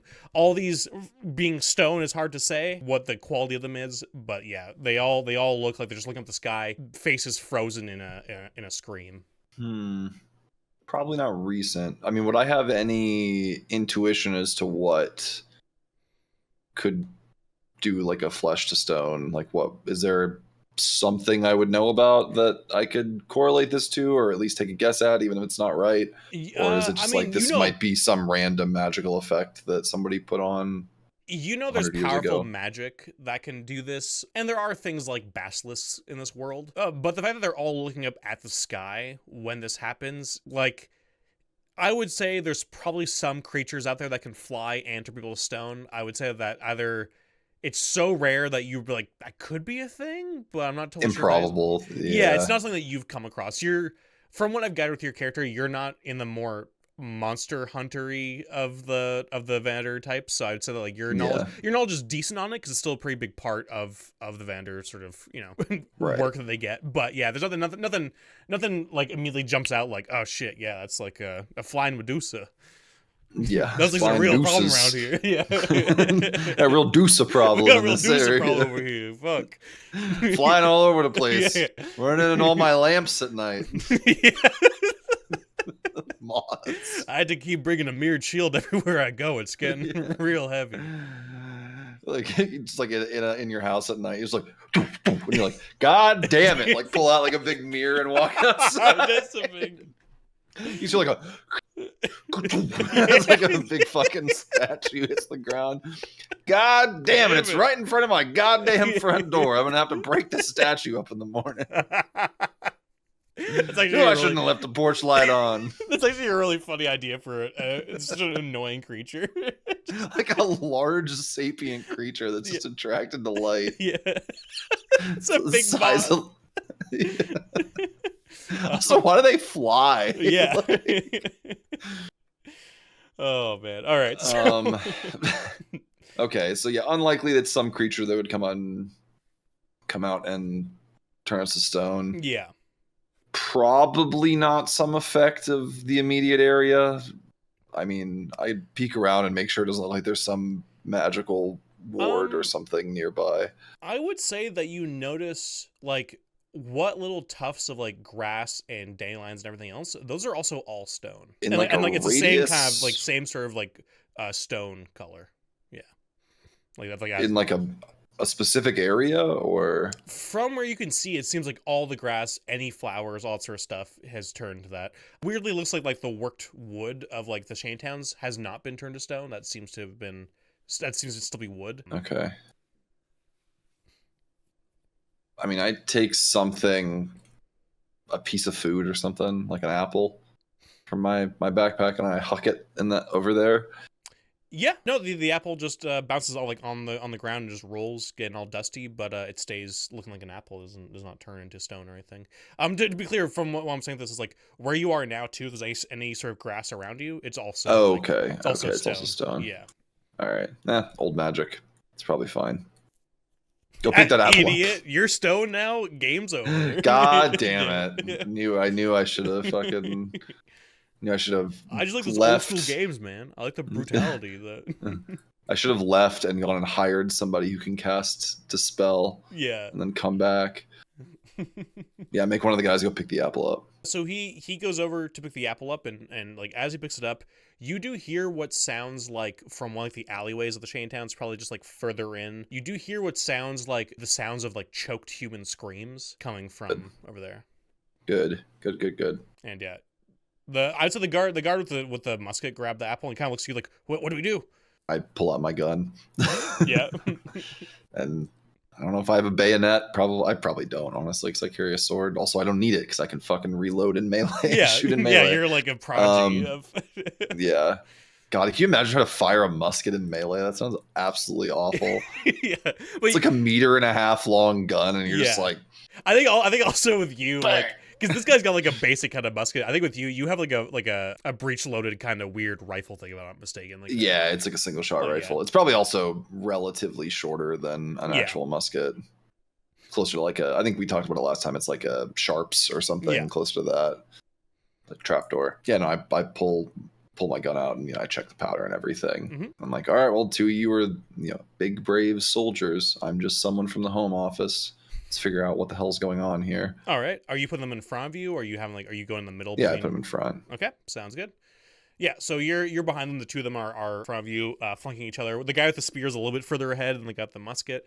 And you head down towards the sounds, and you look down the alley with the two guards in front of you, and you see what looks like a woman dressed like an archaeologist is currently up against one of the walls being strangled by one of these stone people, and she's like slapping at the hands. It seems like she is like losing consciousness as she's trying to let out screams that aren't really coming out very well with stone hands around your throat. Tends to not work out very well. Guns are probably good. Maybe, I mean, like a hammer or something to beat a statue. Get him, save her. Yeah, so you say that. You're the soldier. I played dive down. Like, you're the soldiers. I'm not. Yeah. Like, save that woman. Yeah, so you say that, and the guy with the spear runs down the alleyway towards this creature, and when he gets about halfway there, you see the woman sort of stops. Like she's no longer like, the choking seems to end, and she makes eye contact with you, and gives you this like sort of big grin before just disappearing into like almost like mist. And then the stone figure in the alleyway turns and moves towards the guy with the spear, and you hear the sounds of stone moving behind you in the street. As you look behind you quickly, you see like those 3 stone figures have now animated and started marching towards you. So we'll go into combat here. Okay. So I rolled a 2 for my initiative. As me, you fucking... How dare you try to take my agency away like that? Oh, wait, I forgot, actually. You have people, but I meant to... It's been so long since we had our last session. You go first in combat just because you're usually alone, and we'll stick with that for this just to not make things incredibly... You're probably going to win against a 2 anyway, because you literally... I think you have a +1 or something, so... I think you would need to literally roll a 1 to not pass, I think, and even then, yeah, you might. So you're going first. So you have this creature in the alleyway moving towards. Their faces are still contorted into screams, all of them, but they are moving now towards you. There's 3 behind you and 1 in front of you. So what do you want to do? And I'll roll for them and do all the stuff, but you want or them what to do. You that'll be up to you. Yeah, I mean, I don't want to get surrounded, so I'd probably tell the other guy with the musket, like, hey, turn around, like they're behind us. Yeah. And then we're in like an alley, right? Yeah, like I mentioned, like you're right at the outside of the alley, whereas like and like the guy with the spear is like inside there, and then the other 3 are like in the main street. So you're like just out on the main street, but the alley's right in front of you. Are either of the buildings that make the alley like only 1 story tall? I'd say one is 2 stories and the other one is 1 story. So like the one on the left has 2 stories, the one on the right has 1. I would probably try to get myself up onto the 1-story building. Okay, yeah. I would say that'll be your action for that. I would say just give me an exert check, and I'd say strength or dex is fine by me. Okay. Take dex. Oh my god, 13. Okay. It continues. Yeah, so you say like, all right, we don't want to get surrounded. Get like, there's guys over there, and you like just leap up and like get up onto the parkour up. Yeah. You like hit one alley. The rifle slings back over my back, and it's like kick off a wall and then grab onto the edge, mantle myself over. Yeah. Kick up the guy's back like 3 times, jump yourself up onto the thing. Like, ow. So you're up there and you got your gun ready, but that will be your turn. The guy with the musket behind you is going to fire at one of the ones that's in the street. So he is going to do that. Okay, natural 1. Great start.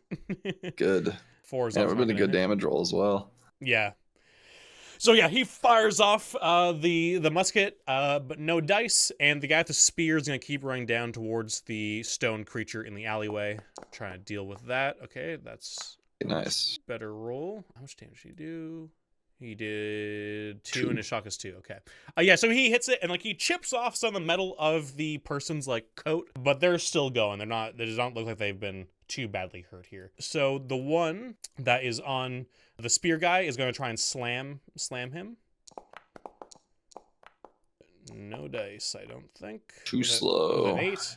And then the other 3 are going to move on the other guy. 2 of them aren't going to be able to make it because they don't move very fast. But there is one who is going to reach the guy with the musket, so he's going to go for a big punchy punch. I think that might hit. 16 is going to hit, and for 7 damage, that is going to hurt a lot. The Scarlet Archive member is still alive, but like that was a huge punch. You see like several punches go into this guy, and like stone claws rip across his chest. He's bleeding profusely now, and he lets out like a scream, but he's still alive. Okay, and back to you. I'm gonna go for the one the other guy's fighting. The single one in the alley. Yeah. So you can just turn around. You have full sights on him. Yeah, that was my intention. I think it does everything properly. Oh, wow. Yeah, Jesus. Okay. So that's going to be 9. You rolled a 22 for 9 damage total. Yeah, you just fire and like this, the contoured scream explodes in a shatter of rocky dust. And then as the body falls, you do see that it goes back to being like fleshy, and a bunch of blood just sort of gushes out of the neck hole. It's pretty horrid. Okay. Yeah, I'd probably like. Are they clearly slower than we are? Like, could we outrun them maneuver them pretty easily? Yeah. So I'd probably yell out to like retreat back into the alley. We're faster than them. If they're unintelligent, if they have simple orders, we can probably kite them into a position that's more advantageous. I say this from a position of absolute safety on the second floor. Yeah. What I would say with this alleyway is that they are close enough to it that they can back off into it. I would say only 2 will be able to actually reach them at a time. So with you saying that, the guy with the musket's going to back off because he doesn't even have a shot now. And the guy with the spear is going to move up sort of like next to him and sort of just try and like defend him somewhat. But he will go out and try and like skewer one of the creatures. I did tell the musket guy to put a bayonet on, so he presumably has some melee weapon, right? That's true. Yeah, I'll just use a dagger for that. Okay, like I misses. Damn it. Yeah, and the other guy with the musket uses his bayonet and just charges the one that he was attacking with that. Okay. Well, these guys are trash. Yeah, so those 2 are going to go for the one with the musket since he's just like bleeding profusely. So they both with contorted faces start to beat into him. Okay, that one's gonna miss. Does he shock that one? Because he actually has like shock 15. Oh, right. Yeah, 15 actually does hit. So that one is actually really hurt by their shock damage. Thank you, Jack. I totally forgot about their shock. I always forget, so. So yeah, so that's 6 damage total, so that one's still alive. And then it comes back around, and I think it just misses, but it does 3 shock damage on that guy. So the guy, the musket guy is almost dead. He's still alive, but he's been brutally beaten. And the third one's just trying to crowd in, but he's not gonna be able to make it in. But one of these stone creatures is very, very close to death, or whatever the fuck they are, if they can die. What do you want to do? I would probably, if I could do both of these things, I'd probably toss one little healing powder sachet down to the guy that's really hurt, and then and then shoot. Yeah, also you can just take that and just drop it. Just like throw it. I have it readied, so it's just like. Yep. I would say he's just like right below you. Like I imagine you're on the corner of the alley, so you just drop it into his hand. Yeah. And then just fire off. Yeah. Are you attacking the one who's really hurt, or are you attacking one of the other ones? I don't have that much health, but I'd rather just confirm that one and get rid of it. Yeah. Okay. If I hit. Give me a roll. Ooh. Okay, fuck natural me. 1 and a 1 on the. Well, it wouldn't have done any damage anyway. So. Yeah. Do you do? Range weapons don't do shock unless they're special. I guess I wonder if it reset things or something. Okay, so you miss on that. How much does your satchel do for healing? It's a D6 plus 1 and 1 system strain. Not that it probably matters for him, but yeah. Okay, and rolled a 1 on that D6. Great. Nice. So, and then the guy, so he's going to use that, and I'll say that he can go for another little stab. He just snorts it, and then tries to go for a little skewering.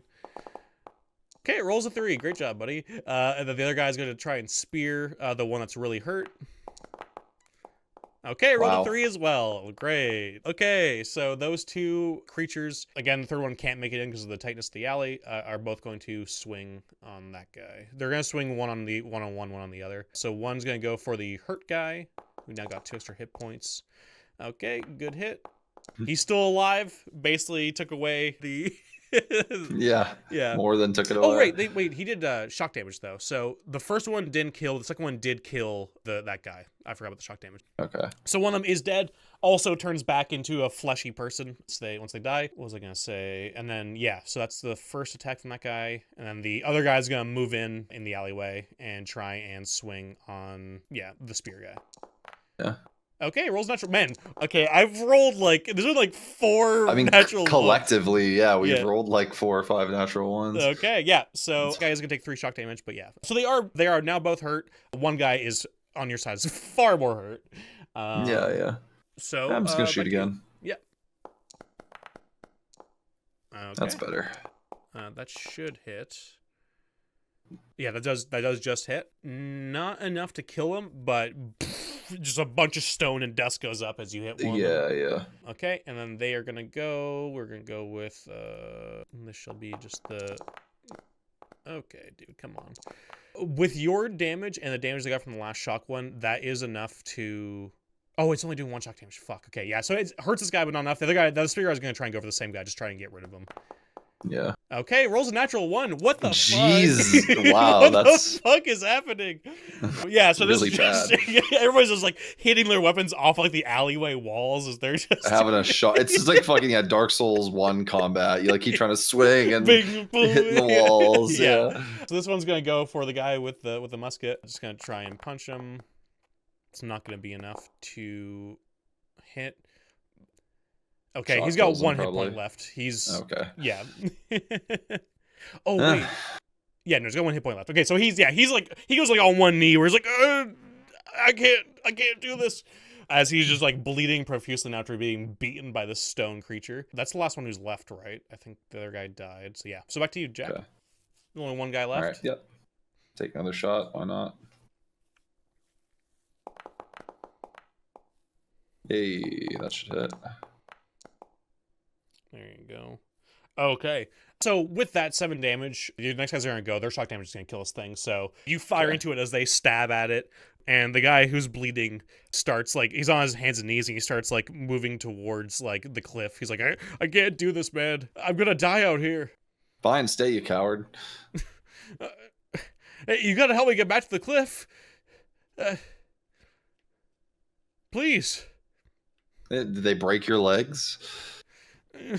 And he's limping and just so he's bleeding, and he just says, "Fuck you! I don't care about this anymore. Fine." And he's sort of is just limping away as he's sort of slowly just you just see a trail of blood in the direction that he's going. The guy with the spear is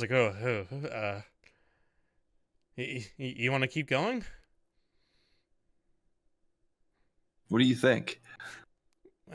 Oh, okay, ma'am. I'm not leaving just yet. Can you just give me a chance to bandage myself up a little bit here? Take a rest. It's fine. Yeah, and we'll take take some time to whatever, clean my gun up and stuff, get it reloaded. Sounds good. Yeah. So he gets himself bandaged up. He just grabs out some medical supplies and just gets helps his really bruised and battered body. As you're getting yourselves cleaned up, you're cleaning up your gun and he's getting himself patched up. You do start to hear inside the buildings the sounds of stones scraping on wood or just heavy footsteps. Nothing comes out just yet. Are you sticking around to see to look into these chain towns at all? Are you going, or the chain houses rather, or are you moving? What's your plan? You see in one direction there's that garden that you saw earlier, and then the other direction you see there's the mansion, probably northwest of you. Yeah, we should head toward the mansion. There's no point in sticking around here. I'm not sure how many more of those things there might be. Okay. Sounds good. So you head towards the mansion. All right, so you head towards the mansion. Your feet, as you're heading towards this this area. Like there's like a very small sort of almost like footpath from the Shantytowns to the mansion. Your feet crunch on this stony grass, sort of breaking the blades beneath your boots, until it turns to like soft dirt and mushrooms at a certain point closer towards the mansion. You see like old grasses there as well, but it seems like a lot of it has sort of like died off. And basically you can tell just from the moment you get there, it seems like there's like a big ring where like the stone stuff begins, essentially, just sort of like outside of this ring around the mansion. In front of you is just a large classical, styled mansion that you'd be used to seeing. You see the driveway is filled with 3 parked carriages looking, normal and made of wood, though attached to each of them is the husk of a large draft weevil just rotting away, still like hooked up with the reins. You also see like one of the largest fountains you've ever seen just sits in the middle of the circular driveway, and it's pouring out crystal clear water. Strangely enough. One thing you see, and like you would see this before, I think it would be necessarily, depending on how you want to react towards this, but one thing you do see is that closer towards the mansion at like the top of the steps that lead to it, you see this black stone creature. It has like 4 arms and these glinting facial features, and you do see like 2 of its hands go up and like wave in your direction. It's not totally clear if it can actually see you exactly, but it is waving towards you and like where you are, but like it's hard to tell if it's like fully focused directly on you, or if it's kind of like maybe something has come from that direction. Because the way it moves is very like mechanical, and like it's obviously not human. But yeah, it's just sort of a strange kind of movement, almost like stop motion the way it moves. I obviously have no idea what the hell this is, right? Yeah, no, you don't. Oh, actually, I would say from where you are. If you want to give me a check, if you want to try and figure out what this is, you can. Like no or something. Yeah, I'd say no or notice. Either would work for this. Do know. So you rolled a 7. I would say from where you are, you can't tell exactly, but you would probably guess this is some kind of golem. Okay. These are pretty common for a lot of the richer families to have one, or have a few that like can do a lot of things for them.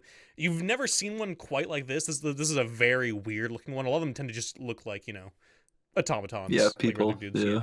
All right. I mean, that's not immediately threatening. It might even be helpful. So let's approach. Yeah. You head up. When you sort of reach the stairs, you see like the guard that's with you is like really like nervous, looking around, just all like just sort of buggy eyed. The creature slowly walks down the stairs and says, "Welcome." And you can tell like the way his voice works, it sounds like it is like almost as like very grating stone on stone. "I'm the master composer of entertainment for the Retvers. Welcome. What brings you here? Who are you?" Oh, we're guests of the Redfurs. Obviously, Really? their entertainment is legendary, so... Yes, absolutely. I'm surprised the Retvers found ways to have guests, considering I think only Robert's alive. I don't know if he's ever talked to anybody else in quite some time. Well, it's great that you're here, though. It's been so long since I've got to talk to anybody. I am wondering, though, however, if you could, I wouldn't mind helping you. If you didn't come here with any bags or anything, and I'm gonna be fully honest, I don't think you want to stay in the mansion in its current state. So I imagine you're here for other reasons. Oh, I'm not sure what you're implying. Oh, it's fine. I just if you need help with anything, I was built to help, and I'd be glad to help you with anything you need, as long as if you would be able to answer a few questions for me first. Sure. Great. And he sort of in his hand manifests what looks like a clipboard, and he says, "You seem to be the one who is in charge here, not that fellow who's with you who can."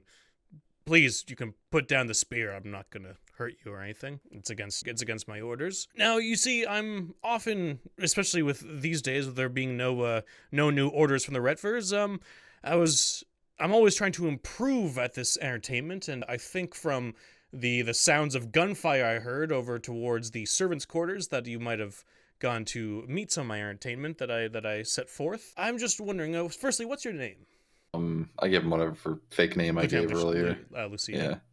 Okay, Lieutenant. Ooh, military. Nice. How'd you get to the mansion from the surface? Just came in through one of the caves. Oh, there's caves there now. Nice. It was blocked off not long ago. Okay. The following questions will be asked in first person. Please respond with strongly agree, disagree, or strongly disagree, please. I consider myself to have above average intelligence. Agree. Okay. I consider myself to have above average physical competence. Agree. I consider myself to be good at solving problems. Strongly agree. Oh, I'm confident. I felt fear when I was experiencing this entertainment. Neutral. He starts breaking up. No, he's just like, okay. Does not compute. Okay, I will put that down. We'll answer that later, maybe. I was impressed by the creativity of this entertainment. What are the choices? It's what? Agree, strongly agree. Strongly agree, disagree, strongly disagree. Oh, okay. There's not a neither strongly agree actually, or neither also agree nor disagree. There is a not applicable, which he'll write down for you. Yeah. What was the question again? I was impressed by the creativity of this entertainment. Disagree. Oh, okay. Yes, I mean it's I wish you had gone to see what I did in the garden. It's a bit better work, but there's always room for improvement. Any questions, comments, criticisms, anything you can add? I'm always trying to improve this. So far, your answers have been very helpful for my data for future entertainment for anybody else who might be able to come down here. How often do you update your entertainment? Well, I'm gonna have to go update the one that's over there now that you triggered it. So, usually when that happens, every once in a while, maybe every few months or every few decades, or I'll be honest, I use the sun to know how much time has passed. I'm not totally sure how long it's been, but judging by how gray Robert's beard's gone, I'm assuming it's been at least a few decades. So, yeah, whenever I feel the want to. This is a strange encounter. Yeah. So, what's the what? Can we just go in? Sure, if you want to. I wouldn't. Is there inside entertainment or? Oh yes, absolutely. Not to mention there is the master of the house, who is a bit of, like I said, Master Robert, who's a bit of a shut-in these days. He's not super fond of others. Even before, from what I could tell by the wounds, it looked like he cleavered what was left of his family. After the incident here. Or if we're particularly interested in additional entertainment at this exact juncture. Yes, well, whatever brings you here, I'd be happy to help you with it. Well, we're looking for something specific that probably belongs to Master Robert or belonged to one of his family members.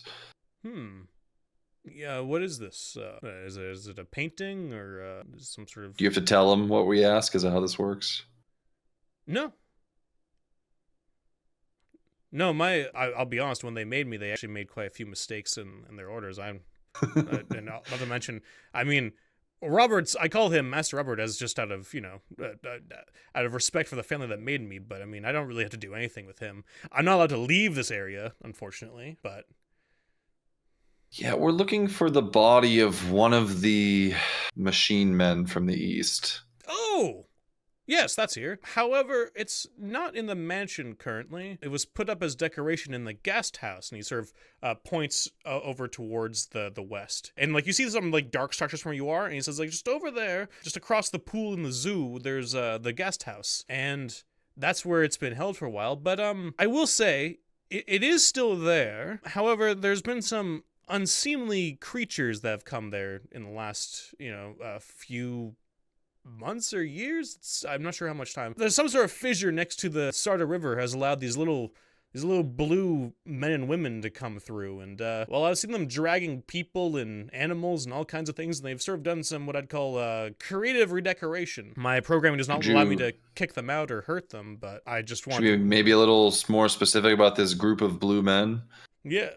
They're doing lots of somersaults, and they put on quite the show. They have all these tubes that they hit. Quite musical, this group of blue men. Yeah. I've watched them with fascination just to see. They often bring back their prey alive, so they've been, there's been some good data that I got from watching them. Well, they don't seem to be the most friendly types. They've run me off every time I tried talking to them, and very strange. Is that all? There's no other entertainment that we'd run into on the way there. I mean, it'd be no fun to tell you if if I put anything anywhere. Have you ever tried entertaining the blue men and women groups? Yes, but I usually need time to set stuff up. Sometimes entertainment is the most fun when it's spontaneous, like improv, everyone's favorite form of entertainment. He says, I mean, you're not wrong. It is an area I don't very excel at, so it could be some good training, but I'm just mostly the part of my programming has allowed me to not hurt anybody who stays in the guest house. It's a very, like, if you were to go sleep there right now, I mean, I could do nothing to you whatsoever, whatever you did around here. It's when they made the contract to make me, it was not airtight, I should say. But that suit of armor is definitely there. I could try and help in some ways, but overall, they seem to just stay in that house a lot, and they go between that house and to the fissure towards the river. They seem to do some hunting over there or something. They haven't come over here too much. They seem to be more preoccupied with, like I said, redecorating the exterior and interior, it seems. I mean, surely your program allows, even if you can't harm them, it allows you to provide some kind of diversion. I mean, you can't just leave the guest house guests out there with no entertainment. Absolutely. It's just every time I tried to set up some entertainment, it's never been, they always run me off where I have a chance, but I can absolutely try and do some kind of diversion. I mean, I'll be honest, you even been the first person to answer my questions in a very long time has made me very, very fond of you. It's nice talking to somebody who doesn't hit me with the cleaver. It's nice talking to someone with low standards. Yeah. That would be great. Like I said, we're just interested in the suit of armor, as you called it. We don't really want to intrude on these fine blue men's clubs. Well, great. I can follow you. There's both the pool and the zoo that you can cross through to get there. What way do you want to go? Which way do you like more? Well, he says so. Well, the zoo was hit by whatever that wizard did when he came over here and turned everybody to stone. But the pool does have a direct access tunnel straight to basically where the guest house is, right to the basement of the guest house from the pool pump house. So that's pretty fun. But the zoo also provides more entertainment. Well, the zoo definitely has a certain aspect that's kind of out of my control, I should say, that I've noticed there recently. So the pool's a little bit more... the pool's fun. There's a lot of work I put into the pool. I'll say that much. So, I mean, I can't exactly say what might happen at the zoo, but, well, the pool, that would be very, very fun. I guess we have to go to the zoo. You can do what you want. Well, you're coming with us, aren't you? Yes, but I will be staying about 15 paces back. Yes. Just think of this as a favor for me for the distraction I'm going to do for you. Sure. All right. So you said you want to go to the zoo? Yeah, let's do that. Okay. Yeah, he sort of just points you in the direction where you see like this sort of like, well, it looks like a bunch of like cages and like this sort of like ringed building. Yeah, old-timey zoo, yeah. Okay. Would I have an intuition of what blue people are? Yeah, you know that they're probably the blue dwarves that are very common in Pyrrhion. I would say there's not enough information right now, but what I will say is that the behavior that you're being told about seems odd. It does not seem to be reflective of a lot of there's like blue dwarf members of the Venators and are all throughout like Pyrrhion. Okay, so you head towards the zoo. So yeah, you have this large encampment. The iron double gates lay open here, barely hanging onto their hinges. It looks like over time rust has taken them over. You do see what looks like a path through the zoo that sort of bends around and heads towards the other end, towards the guest house. You can also see from here that there are a bunch of different cages that seem to be holding all kinds of, are now hideous statues of all kinds of monsters and exotic animals. I'd say the ones that stand out to you right now are like an 8-legged basilisk, a northern silver wyvern, a periodic land octopus, a strange salamander scorpion monster you don't really recognize. But you sort of notice all these different creatures that you are both aware of from your travels as well as from your research stuff. A lot of them cast these creepy shadows, and some stare menacingly at you. Others have like the weird same sort of contorted fear that that the people had.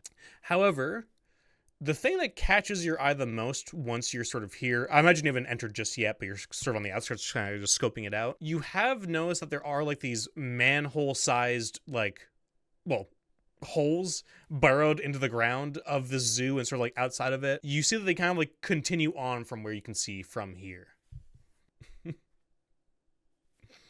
You're talking about? Yeah, he says, yes, this was entertainment I didn't even devise. It's just a naturally occurring entertainment. Quite fascinating what's out there in the world that I wish I could leave and go see. Yeah, it's really a shame that you can't apply your generous talents elsewhere. I know. I've heard the slums of Garalong would be a great place to try out and find new data for my experiments.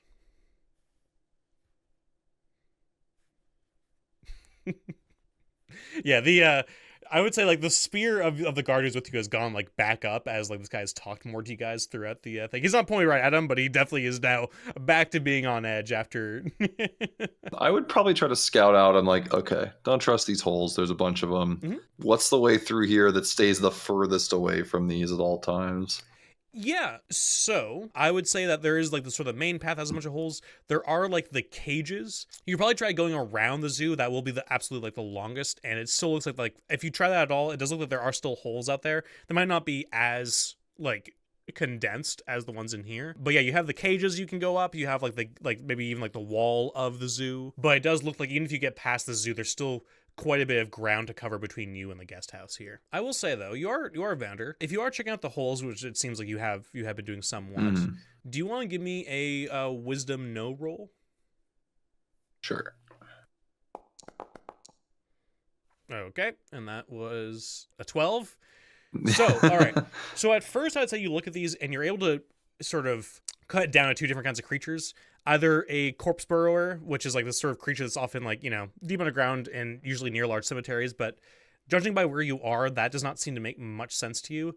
So you have, I'm going to say with a 12, I'm not going to say that you have a pretty good idea. You're like 100% sure that this is what is called a purple tunneler, which are basically just these sort of predatory animals that are known to hunt humans, but mostly they go after animals, and they are mostly very good at just sort of being very quiet and then also using tremors and like using sense. You do know that they are blind. They can't actually see, but they do use like the vibrations in the ground to sort of track their prey. Well, I can't fly, so I'd rather not fight if I can get away with it.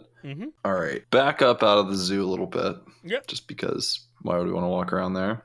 And start gathering a ton of small stones. Okay, yeah. Like a few dozen small stones, and just stuff all my pockets with them, and I instruct the guard to do the exact same thing. Okay. Like dozens and dozens of stones. Yeah. I'm like, okay, we're going to go in, but the first thing we're going to start doing is we're going to start throwing stones over there. And I point like, you know, a reasonable throwing distance into the area. And I'm like, just keep throwing, like, you know, for every step you take, throw 2 rocks or something over there. I'm just trying to kind of confuse the thing and draw it somewhere else before we even move in. Doing like the dune sand walk as you Yeah. Damn, I don't have that cultural reference, so it won't work. Yeah. Look, I haven't gotten to wax cylinder 865,000 in that audio book yet. Yeah. I looked it up. The maximum amount of time on a wax cylinder is 4 minutes. Wow. Yeah, it's closer to 2 in a lot of cases. Yeah, we are definitely still in the normal area. Yeah. A normal wax talk is on like 38 cylinders. Yeah, that's insane. You get like a case of them. It's like the newest wax talk, only $195. Now I'm imagining an industry of people who go around in carts that just have all the wax cylinders like in a machine. That's like the entertainment. Just like, all right, let me put it in another 4 minutes. Just chunk. It's like playing a boombox in public. Yeah. I'm imagining. Did you ever see the Ballad of Buster Scruggs? I don't know if you ever saw that, but there's one like with a wandering guy and like Imagine that, but just a guy with a million fucking wax cylinders. A ton of wax cylinders. Instead of doing soliloquies, you just put in podcasts, like different snippets of different podcasts. Yeah. It's the first DJs of just mixing different podcasts together. It's okay. 80% of them are true crime. It'll be totally fine. It'll go very intelligible. Yeah, you can follow the same threads. So you're getting yourself low down with stones, and you're kind of just throwing them every few steps. You are throwing them around to sort of like trying to confuse the tremors and Continuously everything. throw like towards a general area away from us that's consistent. Yeah, so you're trying to like make sure that, like, you're not just throwing random directions. You are trying to like throw them all in the sort of same general area away from you. Is that correct? Probably, yeah. I think that's the easiest way to do it. Also, like, we're way heavier, so it might make more sense to concentrate the stones to kind of provide a bigger signal for this thing to latch onto. Okay, yeah. Maybe even against one of the cages, because that would provide some like resonance. Yeah, it's like ding, ding, ding. Yeah. Yeah. So you do that, and I'm gonna say, so you make it through most of the zoo. Like, you make it, like, I would say you make it like to the sort of the next area, like where like you sort of go through this path. You're passing all these creepy as fuck cages now of just all sorts of weird as fuck horrible monsters, and you make it to the other end with like more gates. And I'd say around the time you get there, where you've been throwing the stones, you're getting a little bit low on stones now, but you're throwing them, I'd say, like probably about maybe like 20 feet away, 25 feet away. Mm-hmm. You throw one stone and the earth kind of sinks almost like a whirlpool as this large purple sort of almost like a big worm kind of comes through. It looks like it has like almost like a battering ram head as it sort of bashes through and like lets out a bite and grabs one of the stones and then slams down onto the ground. I'm gonna let you have one action here because it looks like as like it looks almost like it lets out like this weird angry screech. It looks like it's gonna pull itself back down into the earth. Is there anything you want to do here in this like one moment of like as it's exposed? I mean, is there any indication that it like is aware we're here? I would say your footsteps of three creatures is definitely like enough that it can probably fall. From your expertise on these or like on creatures at all, you can say it probably knows you're here. It might not go for you first though, but it definitely looks like it's angry now, so it might be a little bit easier to see where it's going, but it does seem to be aware that you're here to some extent. It can't see you though. I'm of like two minds. Like, do we either just stop and stand perfectly still for a while, or maybe just do nothing, honestly? Yeah, you're just gonna like stop and do nothing. Yeah. Okay. That's like, how mean do I want to be here becomes the question. Yeah, so you stop and it pulls itself back down into the ground, and like that hole is still left there like the other ones. You do see now the way it's moving does not seem to be as swift as it was when it first popped out. You are seeing like the dirt, like not quite like humps of like a whole trail of dirt, like a Bugs Bunny like sort of mole thing going on, but like you are seeing, like, you can probably sense somewhat where it is. And I'm gonna say it sort of moves towards you guys, but you're staying perfectly still. I'm gonna say you're good in terms of like that's what I'm looking for. Your mental and physical fortitude's pretty good. The archive member, as you guys can sort of feel it, almost like a shark, just like right in the water, sort of looking at you guys. I'm gonna have Scholar Archive member make a morale check. As like, this is like, you guys can sense it's right beneath your feet, but you can't really tell exactly where it is, and it's like really starting to weigh up on him. Okay, succeeds. You see him about to move and just like run for it, and he's just able to, just like in the nick of time, is able to calm himself, and the creature stops and moves away. And how much time do you... I'm assuming you're going to wait for a while before you keep moving again, is what I'm assuming you're doing? Yeah. Okay. How much time do you want to wait? What's the... A couple minutes, I feel like it's probably enough. Okay.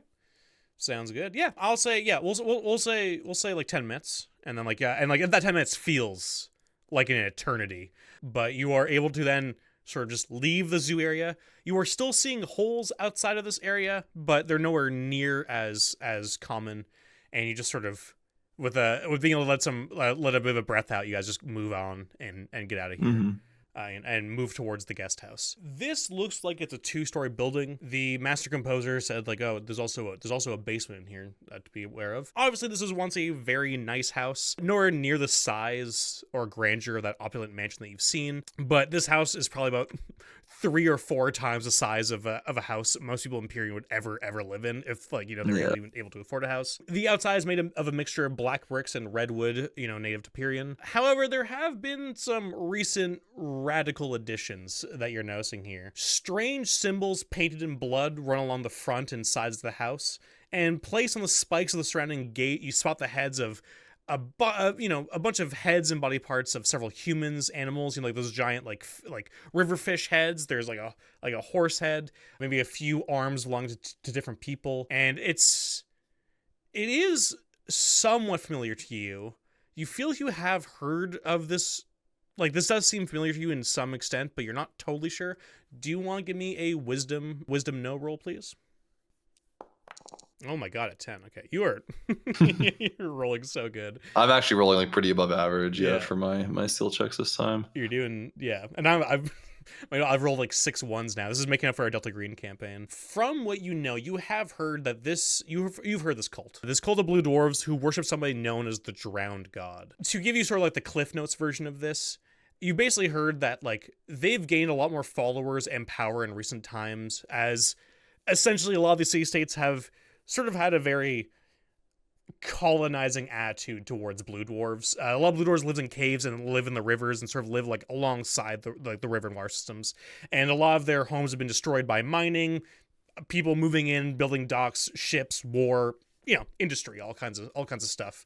And so it has led to a lot of them sort of joining what was once, and probably still is to an extent, a fringe group that sort of believe this drowned god will help them against this, oncoming tide of colonizers. Overall, from what you know, most blue dwarves do not like being associated with them, do not follow this. It's a radical cult, and they're pretty over the top. However, you do know that they tend to not be able to be reasoned with and are better avoided, but that's what you know from that role. They're definitely living in here, so I'm gonna ask our golem friend where the armor, as he called it, should be. Oh, well, he says it's just in the on the second floor in the smoking den. I kind of want to case the guest house and see. Yeah, absolutely. I would say from where you are, you're able to get a pretty good idea. And also this also is the master composer adding in details. There's a front double doors made of wood. They're not huge, but it's those. They have like a pretty nice sort of kind of patio. You are seeing windows that are on the second and third floor, based on all sides. A lot of them have drapes, like have been pulled across. All of them look like they're kind of moldering. And also towards the back, there are like storm doors, like cellar doors that lead down into the basement cellar area, from what you can see. But outside of like the new additions of like the creepy cult shit, there's no like bars in the windows. There's no like natural defenses or like a lookout that you can see like on the roof or outside. It seems like there is stuff going on inside from like some like the firelight you're able to see, or like some glowing light from inside on the second floor and the first floor. But outside of that, it seems more like an abode of this weird cult than like a little outpost, more than like a guarded fortress or anything. Yeah. Is there like light coming from the room he indicated? Yeah. It seems like there's like an orange light coming from that room. The drapes are pulled across it, but it does look like this from the slits. You can see that, like, yeah. I turn back to the golem. Like, now would be a great time for a distraction.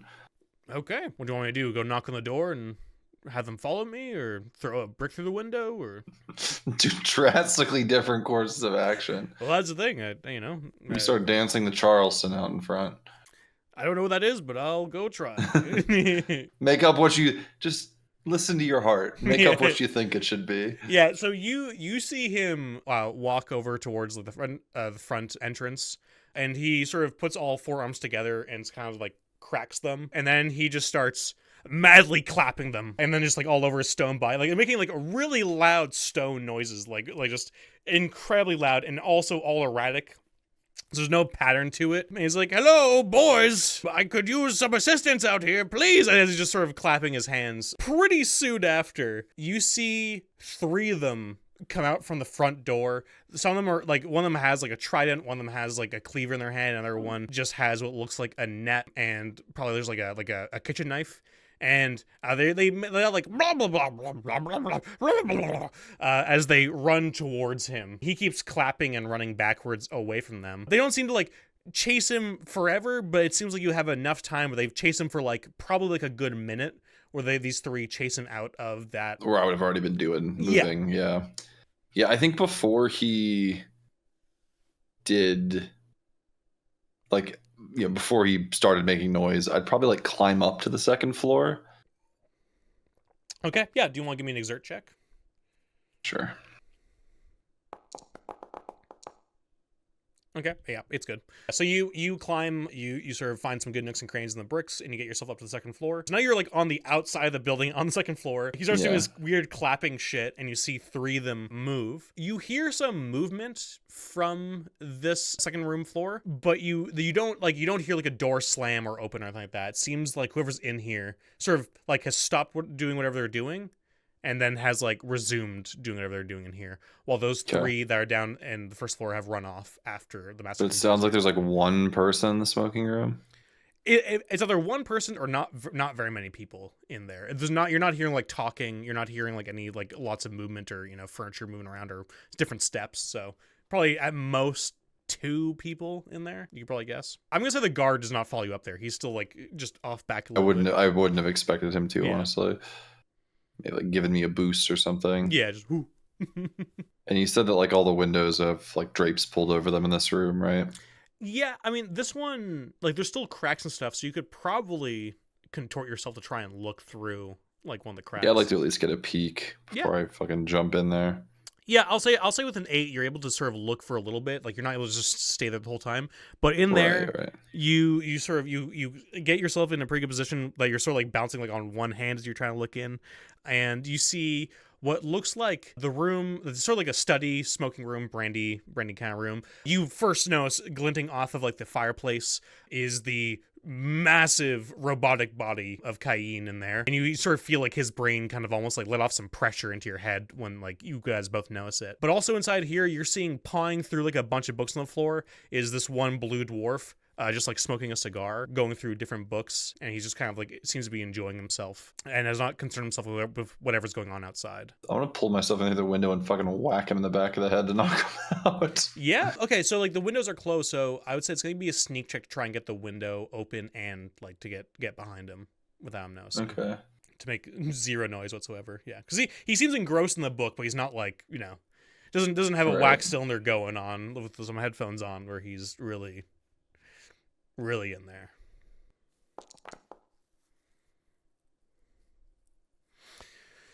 Okay, so with 7, I'm gonna say, I don't know if you can re-roll things at all with any of your rolls or anything.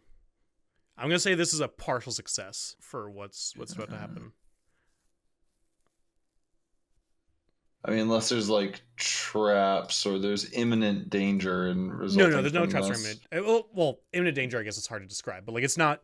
There's no knife coming right at your head or anything like that. It's just you're able to make it in, and you are able to sneak enough that he does not notice you once you get the window open. But like once you actually get in the room and you are behind him, you like step on like a bunch of papers and like the crunching noise, and he like snaps his head around towards you, and it's like whoa. He lets out this like startled scream towards you. Not loud enough to really let anybody know probably that like you guys are here yet, but it's probably not long before he can make enough noise to alert everybody. I'm gonna say, what do you want to do here? We'll go into combat, I guess, and we'll start with you. He's not pulled out a knife. He does not look armed. He looks like he's just like he's got like a cigar in his mouth, and he sort of like is just like pulling himself off the floor, just completely startled. How far away is the body? Cayenne's body? Yeah. I would say it's probably just like behind him, and like it's like 10 feet away. What do I want to do? It's always a tough part when you don't have other people to bounce off the ideas. Do they speak common? Yeah. Usually, I mean, not all of them do, but a lot of them can. This one's laying out these guttural noises. Like these are like half fishy people, where like he has like gills and like big black eyes, but yeah, you're seeing all the tattoos across his body of like the same symbols as the one there outside, and he's just laying out this like blubbering noises towards you. Trying to decide whether I want to try to grapple him or just stab him. The age-old question. I think I was gonna try to stab him. Okay, give me your attack. Nope. Okay. 2 shock. You're going to do 2 shock damage to him, though. He's still alive, but like, yeah, you're able to slash into him. I'm like going for his throat. I don't want him to be able to yell. Yeah. It's not going to be enough to kill him, but you do slash into him, and he is bleeding from his throat, and he's going to, as he's sort of stumbling and like scared, he's going to make a skill check to like, he's going to try and like run over towards the big Cayenne's body and try to bang on it, but he's like slipping on papers and he's been stabbed. So I'm going to do a quick check here, see if he can actually make it. 5. No, like he goes over like, and he runs into it, and it does make a bit of like a bong noise, but it's not like the bong bong bong that you know he was like trying to go for. There's also like a big commotion outside as well. Yeah. So yeah, those guys, I would say you can probably see through the window. Maybe like if you're able to like just look through, like those guys have not re-entered the house, but they are on their way back now. Okay. Like from after the master composer. So they're several rounds away if anything happens here. Okay, yeah, so he is just like desperately just trying to get himself back up. What do you want to do here? I'm just gonna pounce on him and try to stab him again. Sounds good. Oh my god. Okay, so another 2 damage. Another big stab. He does not look like he has much life left in him, but I'm also gonna like purposely put myself between him and the sounds thing. good. Yeah. Yeah, then I'm just gonna add. As he's gonna try to do the same thing, I'm just gonna make the DC a little bit harder for him, as you're like now getting in the way of him, and you are bigger than him to some extent. Like even though you're not a huge person, you're still bigger than this guy. Okay, yeah. So you do that, and he puts his head into your stomach and just shoves you back, and with both hands just starts banging on the armor, and you're like bang bang bang bang. You hear kind of like you got to silence him. We need to get me back in my body quickly. But yeah, so he bangs on that, and you hear some like commotion from downstairs at this moment. Will shock kill him if I just stab him? Yeah. Okay. So yeah, I stab him, and then I quickly run over and lock the door, and then I pull Cayenne's brain out of my backpack, try to fit it into the body as quickly as I can. Yeah, so he tells you like where to put the power source and where to put the brain in. So you stab the guy, close the door, and then you go and start shoving these in, and like looks like a lot of the metal was pried out of like the skull of this creature as you're trying to put it in there. And as you're doing that, you are hearing the pounding footsteps coming up the stairs from below, and you reattach them, and like they start making a really like loud screeching noise as like old pistons and machinery bits attempt to start working again. And like it's making a very, very loud noise at this point. So like if anybody didn't already know something was going on up here, now they definitely do. This is like a train engine getting up and going. And you just hear in your head, like, just give me some time. I'll be able to help. I just need a little bit of time to get everything back together, as you're seeing like all these old systems are like coming back online in this creature. I'm going to give you basically 2 rounds here. They are beating on the door now. Like you're seeing like some axe heads, like cleavers and stuff going into the door, but it's gonna be about 2 rounds before they actually are able to get through. So I'm gonna give you a chance to, I don't know if you want to set something up in here. This is just like like an old study essentially. Like there's a desk, there's bookshelves, there's the fireplace, there's the windows. Yeah. First of all, I turn him and I go, "No time."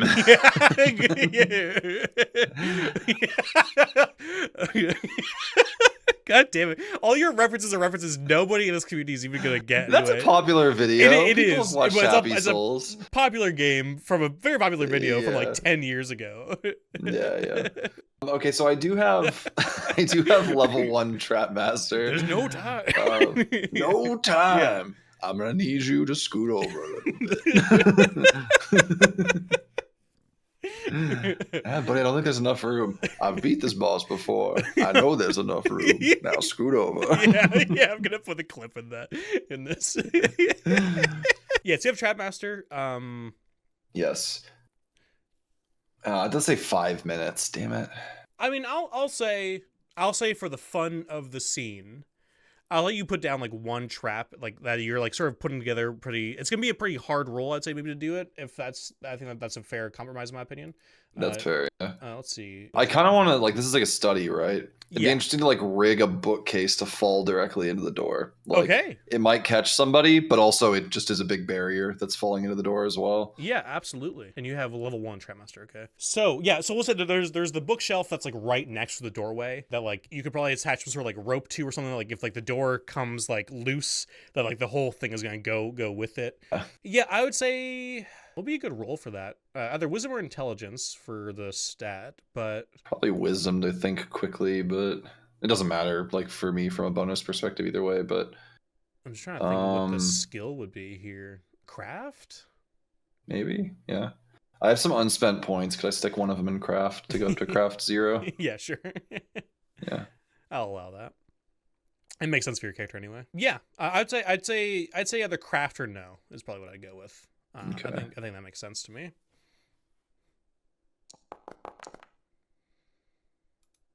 8? Yeah, 8's pretty good. I'm gonna say you're able to do the trap. It might not do like the max amount of damage you're hoping for, like of like a pretty big hit, but it'll be enough to maybe buy you time and do some damage, I think. Yeah. I really like, as much as I want it to hurt somebody, I think it's probably not going to catch more than one person. Yeah. But I want it to fall in the way Yeah. more than I want it to.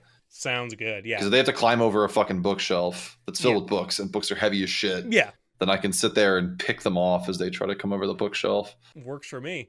And yeah, I've like thrown a couch over or something as well. Yeah. I usually like push the desk or the couch, so you're like behind on the other side, like your rifle over that barrier. Okay. So you have that rigged. The Cayenne is still sort of getting sort of raided up. The 2 rounds go by, and finally the door comes down, and they kick it open. And it looks like 5 of these blue creatures start running through, but not before the bookshelf comes down on the first one, and is going to do... Okay, 6 damage. That kills one. So he comes through. He's fucking crushed by a bookshelf. Yeah. That's awful. Yeah. So he comes through. He kicks on the door. He's like, and then like the bookshelf. He just looks up, and like the scream goes from like a war cry to like a guttural, like animalistic scream as it just cuts it short. And then the other 4 are trying to climb over it. So I'm gonna say what happens with that is, all 4 should have been able to come through, but only 2 are going to be able to come through this round. Okay. And we'll go to just sort of top of the order, back to you if you want to do something on your turn. Yeah, I mean, I was going to shoot one of the ones that came through. Yeah. What I was going to do was I was going to do like 2d6 or whatever for damage of a bookshelf falling on somebody, but because you did it differently, but I did not expect to roll a whole d6. Yeah. Okay, so that is going to be a miss, I believe. Let me check, but I'm fairly sure. Yeah. These guys have like some pretty tough, sort of like weird, fleshy, almost like a skin mix of like a reptile and a fish. So it's a little bit thick. Okay, so no damage on that guy. So Cayenne's still not ready yet. Those 2 are gonna run towards you. You're gonna have an AC bonus because you're behind a couch and a desk here. So they're gonna try and cleaver you, but like their like short little arms are like coming at you. So it's like +2 or something. Yeah, we'll go with the +2. No. Doesn't hit. That one doesn't hit. So he's gonna do that. The other one's gonna jump up onto the couch. He's not gonna attack this turn, but he's gonna try and maneuver so that he's going to like run up and like sort of get next to you. So one guy tries to stab him, this guy like goes over and he's like, oh! He's trying to flank me pretty much, yeah. Okay. The other 2 are just getting themselves over the bookshelf for this turn, but they're not able to get to you just yet. Okay, back to you. Okay. Yeah, I'm gonna shoot at the one that's trying to maneuver. Okay. Yeah.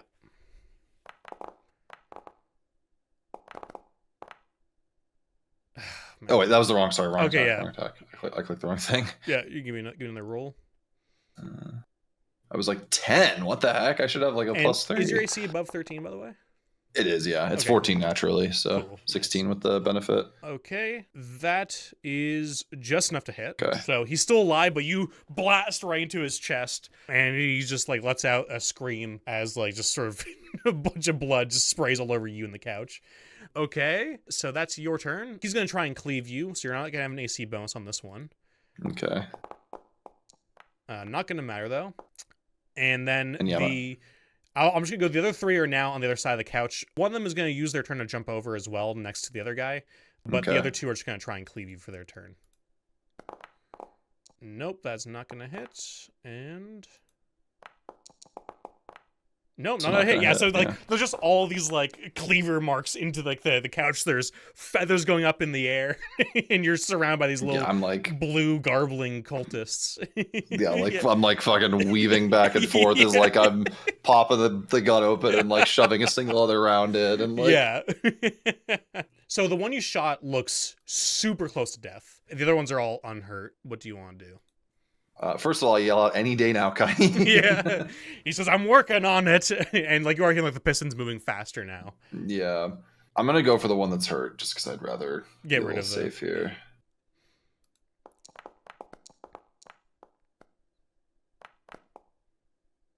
Okay, that's enough. Yeah, you, again, blow this guy's head off. Just guts and gore go everywhere, and he falls down dead. Do they need morale tests? I'm going to say right now, these cultists are, like, defending their home, so not yet. That's but fair. They are. That's but fair, they are. They will get there eventually, but they are very fanatical. I'm going to say, though, okay, 1, 2, 3, this is good for you. 4, 5, 6, it's whatever. Okay, at this time, you see the Scarlet Archive guard with a spear runs through the door at this point. Sort of just steps onto the bookshelf. And he's There's like a squelching noise as they got a couple extra ribs from the dead guy under their break. Yeah. It's like a boot in mud. And he's just going to try and stab one of the ones that's behind the couch. Nope, he stabs right into the couch. All right. That's his turn. Assume they're higher than AC 13 or no. That's shock damage on him. Thank you. Okay, cool. Yeah, so that's shock damage on that one. So he stabs him and then like it goes in the couch, but like it sort of like grazes the side of him. And I think for this turn, the guy. I don't think I've gone for the cultist yet for you, right? So I think they're gonna. No, they get to go. There's one dead guy, so the one who's on the side of the couch with you misses. Two, seeing this guy has just come out of nowhere, both turn on him and start trying to cleaver him. Okay, natural 1. That's like the 7th nat one of the session. Okay, and a hit there. Okay, and that's going to be 6 damage. Yeah, so he cleavers right into the guy's arm that like is holding the spear, and lets out this like little laugh as he just keeps cleavering into him as he screams out. All right, back to you. Yeah, I'm gonna go for the other guy that's behind the couch. Fucking hell! Of course. Rolled a nice. Every time I roll decent damage, I roll an awful. I know. actual roll. Okay, the Scarlet Archive member is going to try and stab the one he's already tried to stab. Okay. Nice. There we go. All right, and he gets a kill as he just sort of swipes up and just puts the spearhead through his chin. And then the one on you is going to go. Okay. Eat shit. And then the one who's on the Scarlet Archive member is going to go. Okay. And yeah, no. So he grazes them, but doesn't do much else. This is so chaotic. I know. It's just imagining this combat playing out in real life, and it's just like really close range. There's like upturned furniture everywhere. Yeah. This is like the most Pirates of the Caribbean ass combat. Yeah. There's like a steam engine I'm going like twirling around, room. like reloading guns, trying to like get just enough distance away to like shoot people from point blank range. The gunpowder also like in here, like the smoke in this room, like the feathers in the air. Yeah, no, this is just a complete chaotic battle. Yeah, people are trying not to stumble over like the loose book pages all over the ground. Yeah. Are you kidding me? God. Oh, and 11 on the die, 13 damage. So yeah, so you rolled a 5, which is not enough. But yeah, you blast right to his ear. It's just like, oh, he's gonna have tinnitus if he survives this. Okay, and the Scarlet Archive member is going to try and stab. Okay. At least he gets a little grazing, and then that cultist is gonna try and cleaver him, which is going to hit. Okay, yeah. So he just lobs off that guy's head as he just sort of jumps up and like the spear misses and then just and his body just falls to the ground. And then at that point you see just these sparks of electricity start to fill the room, centering on Cayenne. So, that does hit. Oh shit, yeah. So you see almost like the Home Alone bit, just like this goes like the Mandalore. Yeah, exactly. Scream. Yeah, just as like he is just zapped and fried, and now you just have roasted blue dwarf on the ground, and there's only one guy left who is going to make a morale check here. Pretty upsetting. As this thing, okay, he's gonna succeed. He rallies himself. Like this golden. They got pretty high morale, honestly. Yeah, I mean they are like cultists. Yeah, it's above average. They're trained. They know what they're doing. Yeah. So you want to give me your shot? Yeah. Okay, there we go. Oh yeah. There we go. Yeah. You. How do you kill this guy? I trip him and then shoot him while he's on the ground. Oh my god. Yeah. Yeah, you you gotta just play dirty to win. I love it. Yeah, you see like all like the blood to his skull is just leaking out like of the hole in the floor that you've just made with the bullet. So it's just Yeah, it probably went down into the floor below. yeah, exactly. Yeah, so Cain pulls himself off of like the stand that he's on, and you see him just sort of like flexing and moving around. Like you're seeing all these different intricate mechanical parts moving. He towers over you. And you it's like do 2 feet taller than I am. yeah. What, 2.5 meters tall? You see now he has like, instead of speaking in your mind, like actual like reverberating sort of like metal of a metallic sort of voice comes out and says, "Should we get out of here? I'm very happy to be out of your pocket now, and I would like to see the sky again with my own eyes." Yeah, let's leave. I don't think we have any reason to indulge these cultists in our presence anymore. I agree. What do you think? Do you think we should try and leave through the river exit that they were coming from, or do you think we should go back through the? I don't know if I'm gonna fully fit through those mines anyway, but I feel like if they see me, it might not be the best. River's probably the safe bet, but I need to breathe. So there might be a tunnel system through there or something. I don't think it. Like he says, like I don't know if it leads directly to the river or if there's like maybe a way like. I can't really swim in this body very easily, so I'm in a similar but different situation. Yeah, that is true. Yeah. Well, it's worth a shot. Yeah, he says I could maybe craft some kind of rebreather, but I don't know if I have the items around here to actually do that with. Can't MacGyver me a scuba well, I could system. maybe use one of their lungs if you wanted. That's upsetting. I'm not into that. Yeah. I was just. I think most of their lungs are pooling with blood at this point. Yeah, they've been perforated with that. Yeah, stabbed, perforated, electrocuted. Like, that's like the only guy who probably has intact lungs. Yeah. Yeah, let's just try to get out of here. Yeah, sounds good. We're going pretty overtime on time here. So what I'm gonna say is, you leave through the guest house. You kind of get away. Without anybody noticing you too much. I will say, like, as you're leaving, you are seeing up, like, in the cavern you came from, a bunch of Scarlet Archive members are starting to, like, come down that rope and are starting to, like, to move into here. So you're able to sort of, like, duck away and get out before they really can see you from where they are. You find some different river and cavern tunnels. You go across, like, next to, like, the rushing river of the Sarda, but you guys make your way out of there unscathed. You do notice like a whole other cavern full of more cultists that you guys are just like, let's not deal with this. Squeeze past that. Yeah. And we're gonna do just a bit of a time skip here as you guys are leaving this area, and because Cain did promise you a reward for helping him, obviously. And Cain says, like, oh, listen, I still need to find out what's going on with, the Vanguard, my city. So I will head back there. I'm going to see what the situation is. I'm going to figure out what's going on, and I can assess it, maybe help with the warding magic or, wherever it might be at this point.